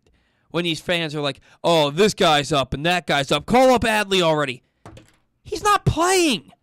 He's hurt. Mm-hmm. Do you live under a rock? Even if you are a casual Orioles fan, you should, A, know who Adley Rutschman is, and B, know that he's not just wasting away at Norfolk right now. Mm-hmm. He's not playing. Oh, why haven't they called up Rutschman yet? Because he's not playing. Where are you? What is happening here that people don't understand, that the reason Rutschman isn't on the roster is because he isn't on any roster because he's been hurt for 6 weeks? Zach? Yeah. No, I'm just letting you vent. I mean, honestly, this is your time. Keep going. It's mind-numbing to me that oh, it is. Look, there are plenty of things that you can hate on the team and ownership about. And the people I put this up there with Angelos doesn't care about this team. He needs to sell the team. When people say that, they're not talking about John Angelos. They're talking about Peter Angelos, who has been in declining health for 3 to 4 years, who hasn't been running this team for 3 to 4 years. Yeah. Like Peter Angelos really only has the only thing he has to do with this team is his name is under the ownership. It's literally his sons are running the team, and mainly John Angelos. So Adley Rutschman's coming. It's not like he's not here because they don't think he's ready. He's not here because he's not playing. Because they're slow playing his return from a triceps injury. Yep. And when he's ready to go, he'll get a taste of minor league action to get his swing and his timing right, and then he'll be at the major league level for the rest of the year. And like I said, temper your expectations of what he will do when he gets to the major league level, because it's going to be, he'll have an adaptation period. He's going to have to adapt to the majors, and guys will maybe even if he starts hot. Let's say he starts out hitting 300 over his first 15 games, then guys will adjust. I mean, there's so much video and analytics that go into this stuff these days, and pitchers will adjust to him, and that's the way it is. And even if he starts good, temper your expectations. If he starts bad, temper your expectations. That's just my advice with Rutschman. And you look across the league, like I said, with Julio Rodriguez and Bobby Witt and Spencer Torkelson, 3 guys that are top 5 prospects in baseball like Rutschman, and are all struggling to hit 200 right now. So that should give you a good idea of maybe what Rutschman might do when he comes up to the majors. Now, he might have a lot more success. We have no idea. But I'm just saying that I know people are going to expect him right off the bat to be an MVP candidate, and that's just not realistic. And you just can't expect that out of a guy. I mean, very rarely does that happen where a prospect comes up and they perform like they should. I mean, that Bryce Harper did it, years ago, and of course Juan Soto did it just pretty recently, where they come up and they're already an MVP candidate. But you just can't expect that with Adley Rutschman. It's just, you got to... And look, here's the other thing. Some of those guys that you're naming, they're 20, 21, right. 22. Rutschman's 24 years old. He is. He's probably a more polished player at this point. The talent that you see in a Spencer Torkelson and a Julio Rodriguez and a Bobby Witt Jr., the athleticism, the talent, it's off the charts, and that's why they're here. Mm-hmm. But they're not as polished right now. Their whole game isn't as ready as Adley Rutschman's is. Yeah, right. Same thing with Andrew Vaughn a few years ago. He's another good example of a guy. He was a lone run for the White Sox. Right, and now Vaughn had a pretty pedestrian start to his year, and he ended up getting a little better towards the end of the year. He hit like 235 last year with 15 home runs. Right, exactly. And that's just the kind of things you should expect. I mean, Vaughn is going to be a really good hitter. He's going to be an MVP candidate, right? Maybe as early as next year. I mean, he's going to be putting up the numbers like his teammate Jose Abreu does, and pretty soon, because that's the kind of hitter he is. But you've just got to temper your expectations with these guys. I mean, you remember Yasiel Puig's debut back in 14, 13? No, it was like 20. Was it that long ago? Yeah, something like that. I mean, that guy came out and he was hitting 450 through like 3 weeks, and it was unbelievable. Now Yasiel Puig can't even get a job in MLB. So again, some of these things are going to work the opposite way, where Rutschman's going to come out and he might start slow. And the thing with Rutschman, though, in his first at bat against live pitching down in extended spring training this past week, he homered. Of course. Off who? By the way? They don't tell us that. Okay. Yeah. There's no way for us to know that. But he homered. And I'll ask Eric Garfield. He'll probably know. Yeah. How's he doing, by the way? He's doing better, from what I'm hearing. He's for those of you who didn't know, he had a little bit of a health scare, so he's okay. He's doing good. Right. We're glad to hear it. Yeah, and so moving on, I want to talk a little bit about Grayson Rodriguez, who is absolutely dominating right now. And this is a guy who's got a .488 whip, which is probably the most impressive number that he's put up down there. He's got .488 whip. He's 23 strikeouts and 14 in the third innings, just 5 hits allowed. Microscopic ERA. For him, this is a dude that's major league ready who just needs to up his pitch count. Yeah, sure. Same thing with Kyle Bradish. And Kyle Bradish, I think, is going to be here very soon. You have to think, and that was my final thought a few weeks ago, that they need to bring him up very soon. The fact that, but what I love here is that they don't. They don't, because the pitching staff is pitching so well right now. Right now, there's not a need. But right now, hang on. Yeah. Right now, there's not a need, because the pitching staff is pitching to a 2.91 ERA from the starting rotation, 2.81 overall. You can let these guys build up without the pressure of, you got to be here right now. Yes, they probably need a guy who can pitch better than Chris Ellis and Spencer Watkins inevitably will pitch. Right. However, at the moment, everybody's pitching well, so there's less pressure to get these guys here, and you can take your time and get them ready to go. With that being said, you're probably going to have Chris Ellis go back down, and you're probably going to... Sure. They love Spencer Watkins. They love Spencer Watkins. Kyle Bradish. Now, if he goes out and gets lit up, which, look, God love him, he does, I guess, more with what he has than most people would have, but I think he's getting lit up by that Angels team today. I mean, they're one of the best offenses in baseball. I mean, Ohtani, Trout, Rendon, 2, 3 MVP caliber players. Right. Against Spencer Watkins. And I bet you anything, they're sitting there right now in Angel Stadium watching film. Spencer Watkins is saying, all right, how do we square up this guy? Because if you remember, his first start ever, I was actually at that game last year, and I don't remember who it was against, but he came out and he pitched like 6 innings. 5 or 6 good innings, and it was like 2-run or 1-run ball, or maybe even no, I don't remember. But he was really good. And then guys started to figure him out, and and like you said, he's made some changes. He's added some velocity to the fastball. His breaking ball looks a little bit better than it did last year. But I'm waiting for the shoe to drop with him. He's the guy. Chris Ellis, for me, I think he can pitch okay, kind of at like a slightly below average level, and that'd be perfectly fine. But Watkins, I expect to blow up at some point. And that's why I'm saying Kyle Bradish will eventually, well, not eventually, I think sooner rather than later, take that spot. It's in my opinion. That's why when you were talking about this, I was, disagreeing with you here, is that I don't ever say that you're good enough. I want to keep getting better, right? And if Kyle Bradish can make you better, that's what you should do. That's not what I said. I didn't say you're good enough. What I said... Well, you said there's no need for it. There's no need at this moment. Right. Zach, what I'm saying is, and this is the same thing where you're calling this pitching staff, the pitchers on this team, terrible, when nothing has shown this year that they are terrible.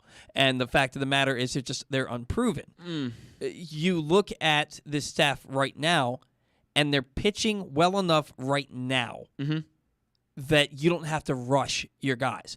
We know that the other shoe's going to drop, and these starting pitchers are going to start to struggle. Right. Not all of them, but probably Ellis and probably Spencer Watkins are going to start to struggle. Yeah. And that's when you're going to have the need. So right now, you don't have to rush Bradish to get here. You can let him make another start or 2 or 3 at the minor league level, and then be like, okay, you're here in the beginning, middle of May, and you're going to get a shot at a lengthy leash in this rotation. In mid to late April, they don't need to be forcing their hand. I totally agree. And that's my point, is that there's no pressure right now because the pitching staff is pitching so well that you can let him still develop a little more. No, that's I agree with that. I mean, you don't want to rush guys, and that wasn't really my opinion is not to rush guys. I never want to rush guys. That's always a bad idea. And as if the Orioles have figured out, like with Kevin Gausman in previous years and many prospects that they've had that they've rushed, it doesn't always work out for you great in the long term. So I totally agree with you. I'm not trying to dispute that. All I'm saying is that Kyle Bradish can give really any team a boost at the moment because he is a really good pitcher, and he's going to hopefully be a long-term good pitcher for the Orioles. And I think we're just excited to see him, and it's my excitement maybe taking over my brain at the moment. But yeah, I mean, Kyle Bradish is going to keep pitching well in AAA most likely, and he's going to earn it. He's going to be here pretty soon. I would think by the middle to the end of May. Yeah, right, and I think we're on the same page. He may even be up before that. It may be. I mean, if there's an injury, then sure. Yeah, and that makes me want to talk about Tyler Wells. Okay. A little bit. 2 of his 3 starts haven't been good. No. Right.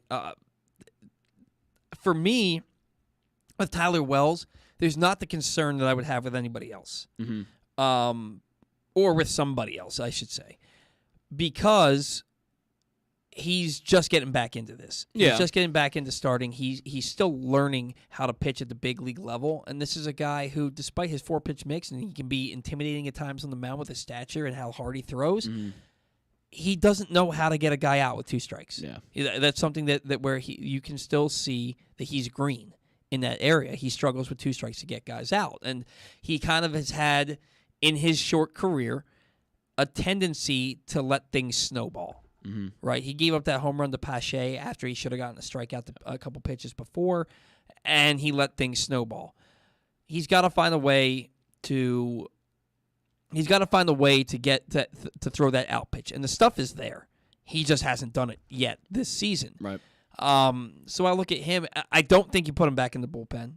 I don't think you send him back down to the minors. I think that you give him every opportunity until he gives you a reason to believe, you know what, this is never going to happen.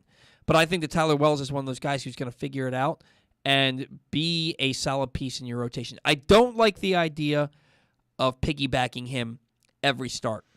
No. I don't like the idea of, well, he's going to be a tandem guy all summer long. Why?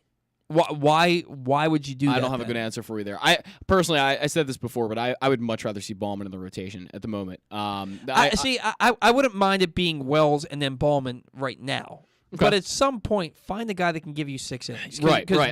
What if you need to use Ballman or Aiken in another game, and then your plan for Tyler Wells is shot?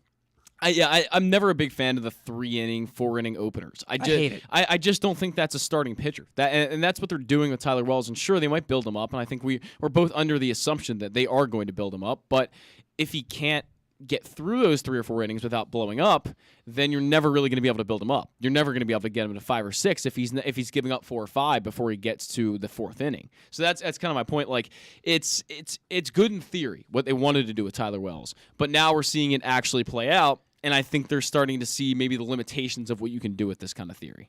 Yeah, no, absolutely. I always thought it was weird that the Rays did it, and I think I hated it when the Rays did it. I think part of the reason that the Rays haven't won a World Series is because of the fact that they do stuff like that. Yeah. You know, I think that in order to be I don't care what you say, in order to win a championship, you need to have 3 guys in your rotation that you know on any start can go out there and give you 7 innings. Right. You need at least that. And you look at how the Nationals won a World Series in 2019 despite having historically one of the worst bullpen, at the time, historically the worst bullpen in the history of baseball. Yeah. It's because they had Max Scherzer and Steven Strasburg to go out there and start. And Corbin was on fire that year, too. And then Patrick Corbin would come in relief. Right. And so they'd use in the playoffs. They'd use the starters that they knew weren't going to pitch in that series as a starting pitcher and bring them in relief. But you're letting Strasburg and Scherzer go 7 innings or 8 innings. I mean, Strasburg was a World Series MVP because he was just so untouchable. Right. You need guys, and if you look down the line, teams that win the World Series always have dogs in their rotation. Why am I blanking on who won the freaking World Series last year? It was the Braves. That's right. Thank you. My mind just completely went blank. I'm sitting there and I'm like, I know the Astros lost the World Series, but you look at that and the Braves had a rotation with guys that could get deep in the games. Charlie Morton, even though he broke his leg and then he still struck out a guy after that. You look at Kyle Wright. What's his name? Ian Anderson. Ian Anderson. They have guys in that rotation that can get you deep into ball games. And the reason that the Rays have struggled so much once they get to the playoffs is because you can't win a series letting your starting pitcher go 5 innings. Right. Pulling out Blake Snell in Game 6 of the World Series 2 years ago after 53 pitches and 5 innings, and then trading him. And then, After that. and he hasn't been very good. No, he hasn't. I thought he was going to go out there and win a Cy Young. It's kind of weird because the Padres are very stacked at almost every position, but it seems like the pitching staff hasn't done as well as you would have expected them to with all the guys that they do have. I mean, they are stacked.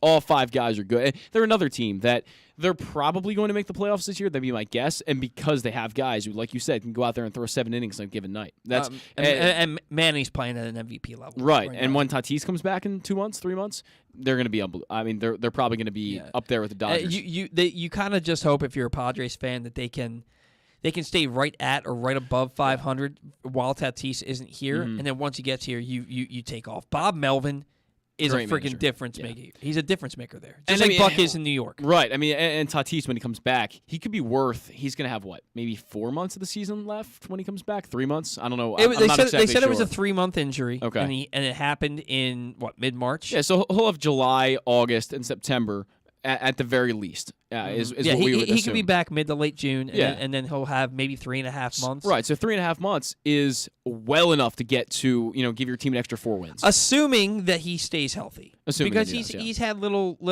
no more nicks and motorcycles. bruises. No more motorcycles. In fact, he even thought it was okay to ride a motorcycle, kind of just like Ben Roethlisberger. Like what are you thinking? What are you thinking? But the shoulder injury that he had just from swinging. You know what I mean? And are they going to put him back out in the outfield again? Is that what's going to happen with him? Because you have Kim and you have Abrams. I know Abrams is off to a really slow start too. Another top prospect that is not off to a good start. And Ha-Seong Kim has had his issues at the plate as well. Yeah, but maybe they like the defense because he's not a good defensive shortstop. Tatis.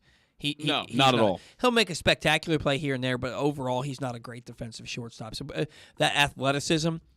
Putting that in the outfield, I think that's a big thing for the Padres. But I don't know why we're talking about the Padres on an Orioles show. But yeah, Ha-Seong Kim though, he's 6 for 30 on the year, and then you have 200 batting average for you math whizzes out there. C.J. Abrams is 4 for 35. So yeah, there's just some definite issues going on with the Padres middle infield, and Tatis is going to provide a big help there. Yeah, when I look at the Padres, honestly, after Manny and Tatis. And maybe Hosmer. Who else do they have? That's really. Jake Cronenworth is a good player. Oh yeah, that's right. I always forget. He's one of those guys who I just always forget about. Although I'm looking up and down the lineup right now, and almost every guy is off to a horrible start. But that's kind of par for the course, except for Manny Machado. But that's kind of par for the course for everyone across baseball right now. There's not a lot of teams they're hitting. And if you look up and down this lineup, there's another one. Eric Hosmer is having a good start to the season, but him and Manny He does that every year. He does that every year. year. Eric Hosmer starts hot every year, and then you look at him in June, and he's hitting 260. Trent Grisham is another pretty decent player. I would say above average player. He's a solid player. He's a guy you want on your team. And he so far is 7 for 49. So there's some definite issues with the Padres hitting. But again, that's back to a the 143 batting average. You're correct. Very good math. Do you know why I know that? You've been watching baseball for a pretty long time. That's what I would assume. I know that 2 for 7 is 286. So okay. 1 for 7 has to be 143. Makes sense. There you go. You know what I mean? Yeah. You get it. It's good math. Zachary Goodman knows. Yeah.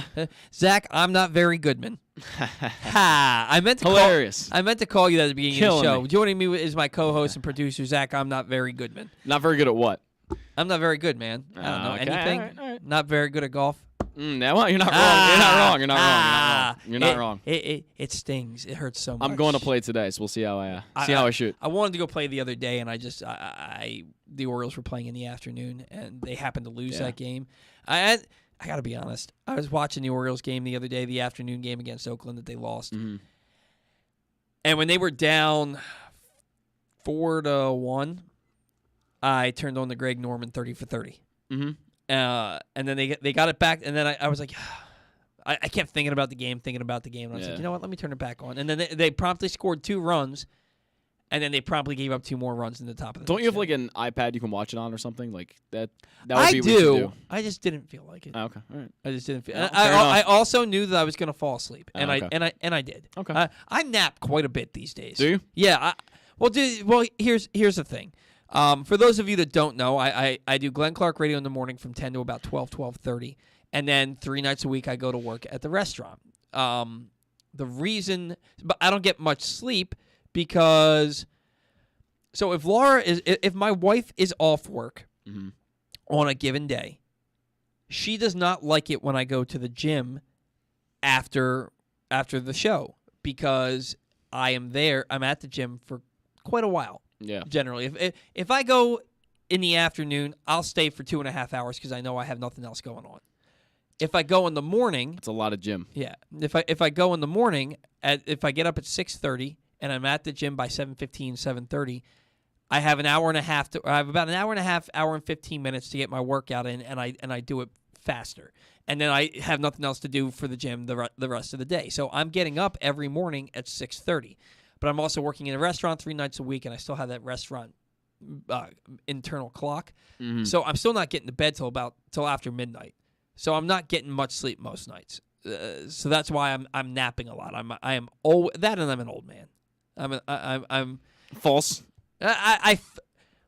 37 is young in life, but it's significantly older than you, so you wouldn't understand it. By the time you get here, like it's crazy to me, man, because I feel really young. I feel really fit. I always feel like I'm strong. But I am sapped of energy about halfway through the day. I think we all are. I mean, I'm always sapped of energy. So yeah, but you're a college student. It's because you were out drinking 8 beers last night. God, here we go again. Wow. Orioles banter. We what show are we doing? Got away from us a little bit. The life and times of Paul and Zach. Yeah. That could be another show that we do. Yeah, we could do it. Press Box's Life and Times. DL Hall. Mm-hmm. We haven't heard anything. I know. Do we know anything? Again, I'll ask Eric Garfield and see if I can get an update on that. And we'll talk about it next show. But yeah, that's definitely a concern. I want to talk about it this show. Well, why don't you Google DL Hall and tell me what's going on? I will do. I will do that. Tell me what's going on with him because we haven't heard anything. We haven't heard anything one way or the other. I imagine if there was a setback, we would have heard from it. I know that they just started extended spring training games this past week. I don't know if he's pitched any of those games or not. So he's on the development list, which I have no idea what that even means. I'll be honest with you. And it's my assumption would be that it's essentially a list for rehabbing players that are going through the minors. That's what I would guess, but that could be wrong. I was listening to a radio show the other day, and I think it was Ken Wyman who said that he thinks that DL Hall is going to be used out of the bullpen. I can totally see it this year. Yeah.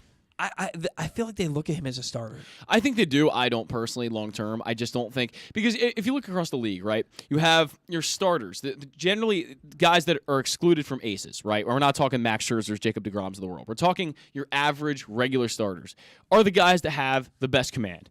And you're talking with guys in the bullpen, especially the back end of the bullpen, are the guys that have the best stuff. And DL Hall, his stuff is far above his command. If you can put both together, then sure, I think he could be a starter. But I think generally, if he's just a stuff guy, he's going to end up in the bullpen. He addressed that this year. I know he did. And he said, guys, I can throw strikes whenever I want. I mean, he can say that all he wants. He said, there's nothing wrong with my command. I walk guys because I'm trying to strike guys out.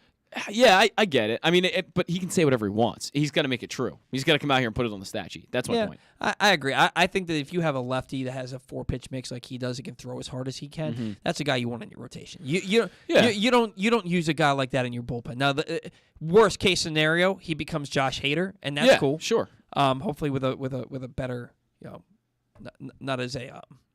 Anyway, moving on. Storied past. Yeah, hopefully with not such a checkered past. Yeah. But my point is, it's just that generally, if you have one or the other, which DL Hall is a stuff guy or command all day of the year, and I don't think even he would refute that. I mean, he throws 100 miles an hour. That's a stuff guy. He is more likely to end up as a back-end bullpen guy than a back-end rotation guy. That's my point. What are your expectations for Grayson Rodriguez this year at the major league level? You tell me yours and I'll give you mine. You want numbers, or do you like an average ERA, or how many wins you get? Whatever.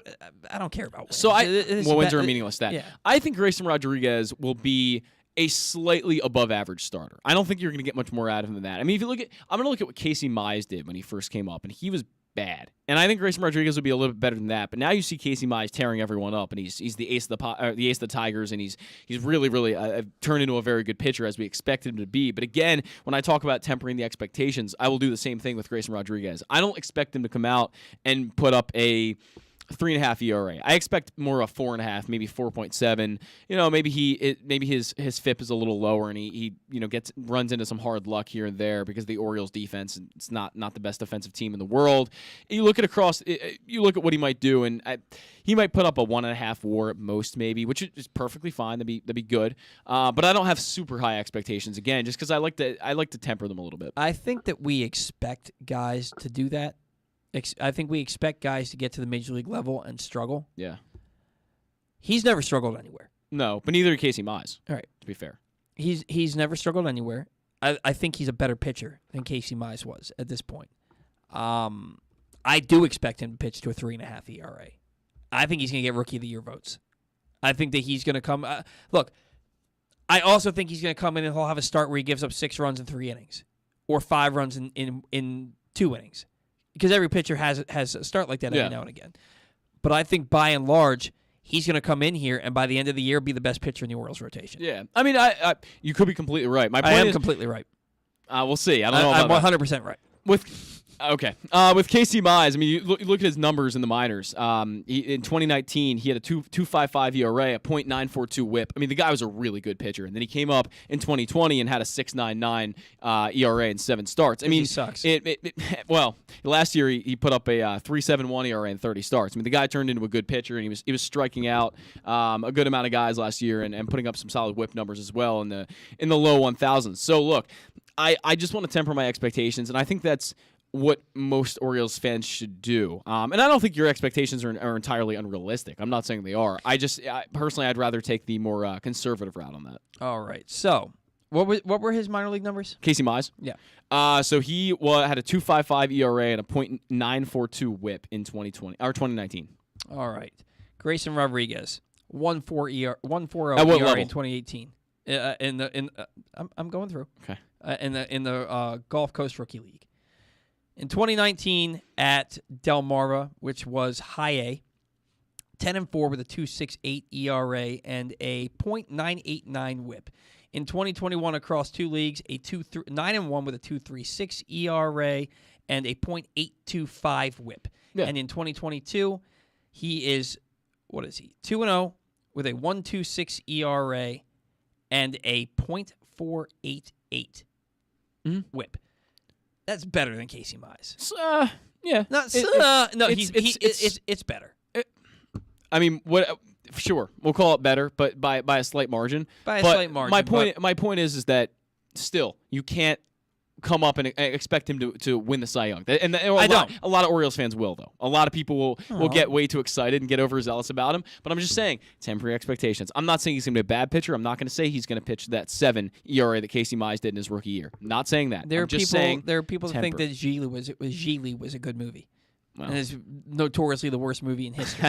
there are people out there that believe things. I'll bring up another great example for you. Lucas Giolito, another guy who Giolito was He was the worst pitcher in baseball and turned into a top 5 pitcher in baseball. Roy Halladay had the worst, until Brian Mattis had the worst ERA in the history of baseball over a season. Yeah. When got sent back down to the minors and became a Hall of Famer. Yeah, Giolito was a guy that was a top 5 prospect in baseball at one point. I mean, he was the real deal. No, for some reason I thought you said Casey Mize. No, Giolito.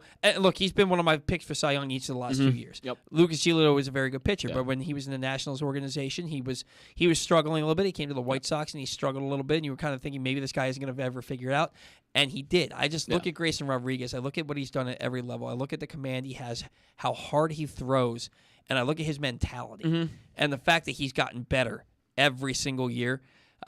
And I see a guy who's going to hit the ground running. Again, I sure hope so. There's going to be games where he struggles, but I believe he's going to hit the ground running. And look, I'm a temper your expectations kind of guy. I when it comes to Orioles prospects, I expect them to come up here and struggle. I don't think Rutschman's going to hit 290 with 20 homers once he gets here. I expect him to struggle. You're looking at probably like 245 with. I think he's better than a 245 hitter. We'll see, but I think I think he'll hit 260 with 15 home runs. But I look at Grayson Rodriguez, and something about him, man, this dude's just special.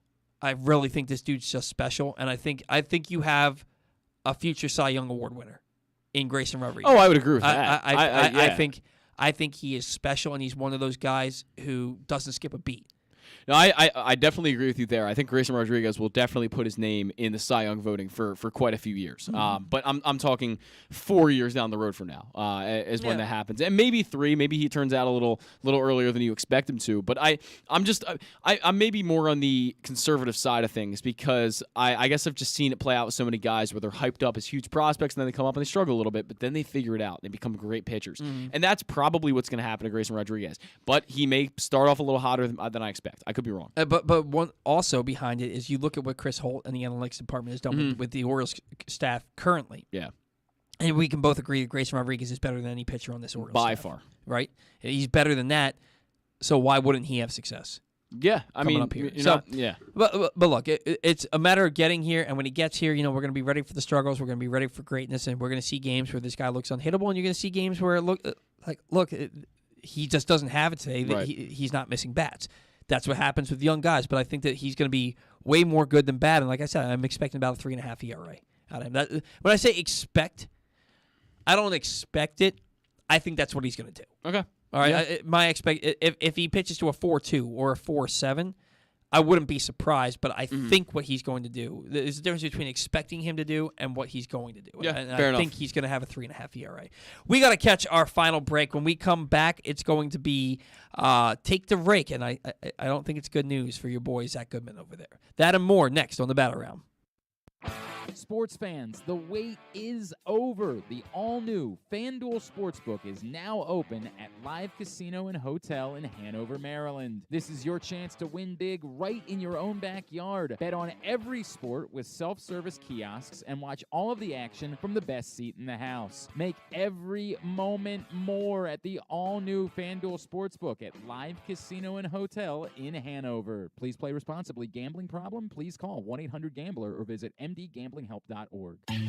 That first sip. That first bite. Start your day off right with a delicious breakfast at Royal Farms. Choose from a fantastic selection of fresh Royal Farms breakfast sandwiches and top it off with a rich hot cup of the freshest coffee in the world. At Royal Farms, breakfast is available day and night. It's the freshest breakfast in the world. Real fresh, real fast. Royal Farms. Answering Baltimore's calls for help, running in when others run away, working together toward one shared vision for a thriving city. That's your Baltimore Police. But the department needs more good people, people like you. Join a proud new generation of Baltimore Police and make an active difference in your community. Start with competitive wages and excellent benefits on day one. Join for good at bpdrecruit.org. The biggest pro wrestling stars today and all time all have one thing in common. You've heard them on Jobbing Out. Matt and Nick Jackson, the Young Bucks. Thanks for having us, man. Appreciate it. The great Kurt Angle. Thanks for having me on the show. I appreciate it. Matt Riddle. Yeah, man. Thanks, man. The champ, Drew McIntyre. Oh, thank you for having me. The great Ron Simmons. Damn. Keith Lee. Appreciate you guys having me, man. Bill Goldberg. My pleasure. Charlotte. Thank you so much for having me. Mick Foley is with us. This is the greatest name for a wrestling show I've ever heard. MJF. I'm glad you're happy I'm on this show because I'm freaking miserable. Le champion. Chris Jericho. Le champion. AJ, Aaron, Brandon, and Glenn are talking pro wrestling every week on Jobbing Out. Find it at PressBoxOnline.com/radio, iTunes, and SoundCloud. The latest edition of Pressbox is available now. On the cover, Luke Jackson profiles Orioles catcher Adley Rutschman, diving into where his passion for baseball and for catching comes from and how he uses that passion to elevate those around him in the Orioles organization. Also inside, Bo Smolka takes a look at how the Ravens' 2021 draft picks can make progress in year two, and Glenn Clark offers a very unique tribute to former rival Mike Krzyzewski that all Maryland fans can appreciate. Pressbox is available for free at over 500 area locations, including 60 Royal Farm stores, and you can always find the entire edition as well as the best daily coverage of the Orioles, Ravens, and Terps at PressBoxOnline.com. Sports betting has come to Maryland, and we're ready to help you win some money. Tune in for Simply the Bets with Glenn Clark and Paul Valley every Tuesday morning at 11:40. FanDuel Sportsbook GM Bruce Billick and VSiN's Aaron Oster join the guys every week to give you all of the info you need and even a few winners. So come win some money with us on Simply the Bets every Tuesday at 11:40 a.m. Brought to you by the FanDuel Sportsbook at Live Casino and Hotel Maryland. Listen at PressBoxOnline.com/radio. Watch at YouTube.com/PressBoxOnline. The Toyota Tacoma comes in a wide range of models and trim lines. You can choose the perfect Toyota to reflect your unique personality and driving habits. Check out buyatoyota.com for deals on new Tacomas from your local Toyota dealer today.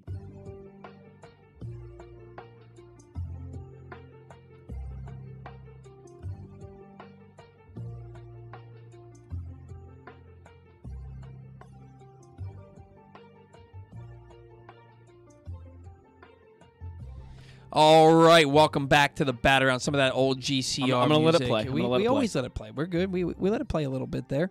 Guys, it's time for Take to Rake. Take to Rake is brought to you by... Sports betting has come to Maryland, and we're ready to help you win some money. Tune in for Simply the Bets with Glenn Clark and Paul Valley, that guy. Every Tuesday morning at 11:40, FanDuel Sportsbook GM Bruce Billick and VSiN's Aaron Oster joins the guys every week to give you all of the info you need and even a few winners. So come win some money with us on Simply the Bets every Tuesday at 11:40 a.m. Brought to you by the FanDuel Sportsbook at Live Casino and Hotel Maryland. Listen at PressBoxOnline.com/radio. Watch at YouTube.com/PressBox online, and every other Thursday at 11:40, tune in for Weekend at Bookies as Andrew Stetka and Alloy Sports' Brad Cronenthal helps you make some money for the weekend. All right. Thank you for that weird read. Weird? Why was it weird? Because you did it. I don't know. Guys, it's time for Take to Rake. I am 1-0-1 this season after I took Jorge Mateo, and you took, who was it, Ramon Arias. Last time. And... So I'm 1-0-1. Surprise, surprise. Zach's 0-1-1. We haven't had a guest pick yet. We'll have to do that. We don't have him on late enough at the moment. We'll have to do it. We should have done Karpovich. I guess we should have done it earlier in the show. But he had to go. So yeah, he had to go early. What we're gonna try and do from here on out is try and get our Orioles guest at around 11:40 so they can play Take to Rake with us. I like to give the first couple of weeks. I've been wanting to give us a. What are you looking for? I thought you dropped a live read. I'm still looking. We still have some reads to do, so I was making sure there was one that was. What is there a Baltimore police? We got 2 Baltimore polices to do. It's probably in this binder. He didn't print it out. Gotcha. It wasn't printed out. I was wondering about that. Okay, I can pull it up my computer over here if you need. No, I got it in the binder. Okay, we'll do that. So speaking of which, you can join a proud new tradition of Baltimore police. If I can find this in here, I think I just stopped mid thought to do this. No, yeah, we generally have the reads printed out. This it's all good. It's all good. Yeah, join a proud new generation of Baltimore police and make an active difference in your community. Start with competitive wages and excellent benefits on day one. Join for good at bpdrecruit.org. That's bpdrecruit.org. Are we missing any other ones? Did you do GCR yet? I don't. Yes. Okay, we did that one. GCR. Then never mind. Then we only have Baltimore police again. So just one more time. We're good to go. All right. But yeah, so I have never lost in Take to Rake. I've lost throughout the season, but I've never lost a season of Take to Rake. I am now 2-0 as we are now firmly into year 3 of Take to Rake. And this past week, it was closer than you actually would think. It was. It was closer than I thought. Yeah. I took Austin Hayes. Zach took Anthony Santander. Yes. Now, Austin Hayes went 8 for 24, which is a .333 batting average for you math whizzes, with 2 doubles, 3 RBIs, and a walk. Anthony Santander went 6 for 24, which is a .250 batting average, with 1 double, 1 RBI, and 5 walks. The 5 walks made it closer, but 5 walks isn't raking. It's having good plate discipline, but Santander has been off the charts with this year. I win because Austin Hayes raked. Austin Hayes drove in 3 runs. He went 8 for 24, had some big hits, really started to sting the ball last night notwithstanding. And he had that game-tying double against the Athletics the other day. So a lot closer than I thought. I came in here with a landslide victory, and when I looked at the numbers, no. Anthony Santander made it close. He had a good week. But he had a good week, but Austin Hayes was just a little bit better. Now, if it was take to walk, Santander wins. Yep. With that being said, I win. I am now 2-0-1. Zach is 0-2-1, which means I get to pick first. And I'm taking Trey Mancini. Trey's been hitting the cover off the ball with no success to show for it. I think some of these hits start dropping. I think he's going to hit his first home run up in New York. Maybe he'll do it in L.A., but I think he's going to hit his first home run, maybe a couple this week, and I think that he's going to hit into some much better luck moving forward. Give me my guy, Austin Hayes. Take him. Austin Hayes. All right. I think he's primed for a slowdown. A lot of pop-ups these days. The thing... You would hope so. What just happened? I don't know. You're dying over there. Yeah, something like that. Old man, right? Yeah. Slow down. This is a neighborhood. Austin Hayes, I love him. I like him.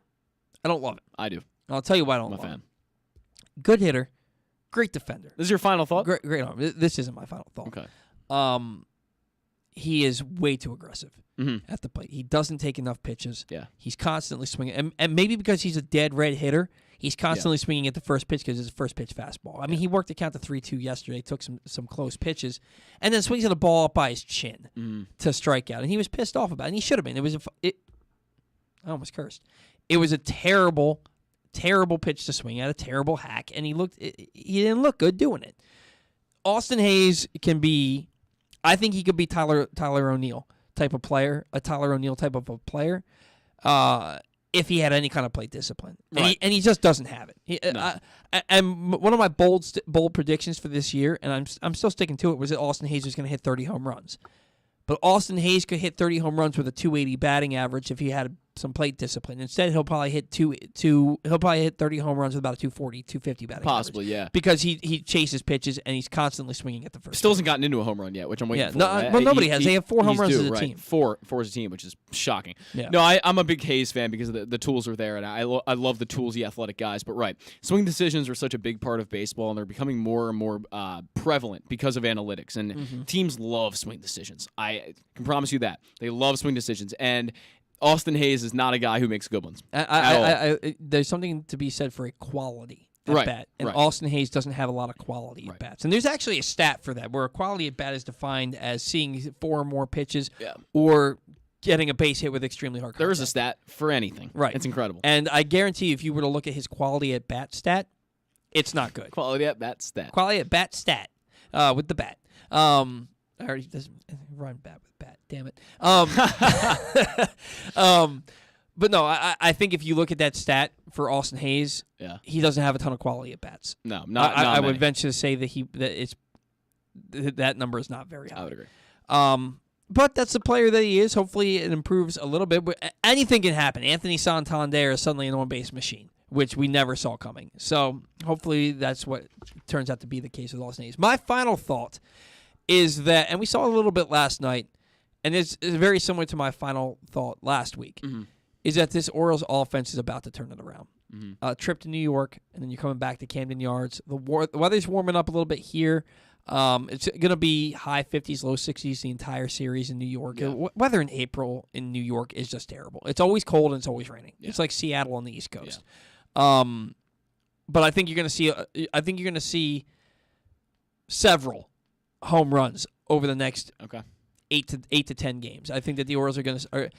And look, going out to play in Anaheim, not a big time hitters ballpark. Oakland certainly isn't. And then when they were playing in Baltimore, the weather was just not there for home runs. And with that new left field wall, I think you're going to start to see the Orioles start hitting a lot more home runs. Mountcastle hasn't gotten hot yet. Santander's been playing well, but only has a 1 home run to hit on opening day. Mancini's been hitting into tough luck. Yeah, the home runs are coming, and I think they're coming soon. Okay. My final thought's going to be on Tyler Wells. If Tyler Wells comes out again and has another sort of rough start where he gives up 3 or 4 and he only goes 4 innings, 3 innings, I think I'm getting to the point where I'm a little bit done with the experiment. And I said a few weeks ago that I wanted to call up Bradish as one of my final thoughts. And I think that would be the move I'd like to make. I would like to move Tyler Wells back to the bullpen and call Kyle Bradish up as your starting pitcher. But this is more of a final thought about Wells, is that I like him so much in the bullpen. I think he's a dog in the back of the bullpen where he can come out and you can actually trust him. And so far, there have been a lot of guys out of the back of the bullpen that Brandon Hyde can trust. So maybe he doesn't look at it that way, that, oh, he needs another guy in the back of the bullpen. But again, like I said before, you can always get better. And Tyler Wells makes the back of your bullpen better. And I think Kyle Bradish makes your starting rotation better. I don't really want to see these 3 or 4. I hate openers. I do not like the concept at all, and I don't think it provides you with a lot of value in your starting pitching. So, for me, Tyler Wells back to the bullpen if there's another bad blow-up start where he only can go 3 or 4 innings. My thing with Tyler Wells, and I said it earlier, I think that you give him a little bit longer of a leash because I think that the talent and the acumen is there for him to be successful. It's just that I don't like openers. I say move him back to the bullpen if this is the role that you have him in all year. Yeah. I don't want to see a guy go out there every 5th day who's only going to pitch 3 innings. Exactly. I don't want to watch that. Exactly. I think that's bad for your team. Yeah. So if you're ramping him up and eventually you're going to let him go 5, 6, maybe sometimes 7 innings in a game, I'm okay with that. Right. But if all he's ever going to be this year is 3 and maybe 4 inning starter, then just put him in the bullpen. Yeah. Let him do that when a starter gets shelled, or put him in the back end of the bullpen and let him come in and be. I mean, you look at. I think Felix Bautista by far and away is a future closer for this team. Although I think Jorge Lopez is going to get a really long run in that role. Oh yeah, until he blows it, until he blows a few saves and Brandon Hyde gets a little less confident in him. And yeah, he's going to get the run out there. And his sinker is moving better than I've ever seen it move. It's unbelievable. He's throwing 99-mile-an-hour sinkers that are have like 12 inches of arm side break. It's incredible. Yeah, he's looked borderline unhittable. He has at times, especially. And Stan mentioned that dominating save that I watched on my phone. In between acts at a concert this week in Oakland. He was absolutely fantastic. But yeah, Tyler Wells, back to the bullpen for me if he is only going to be a 3 to 4 inning starter. If your plan is to ramp him up and let him go 5, 6, 7 innings, then I'm okay with you leaving him in there because I do think that he's an enticing piece for that rotation. All right, that's going to do it for us here on the Bat Around today. Again, today's show was brought to you by the Baltimore Police Department. Again, you can join a proud new generation of Baltimore police and make an active difference in your community, starting with competitive wages and excellent benefits on day one. Again, they're starting you out about $60K. Over there, which is the highest level of pay in the state for police. So you can join for good at bpdrecruit.org. Again, that's bpdrecruit.org. That's going to do it for us here on the Bat Around. We will see you next week with some great guests and probably another win and take the rake for Paul.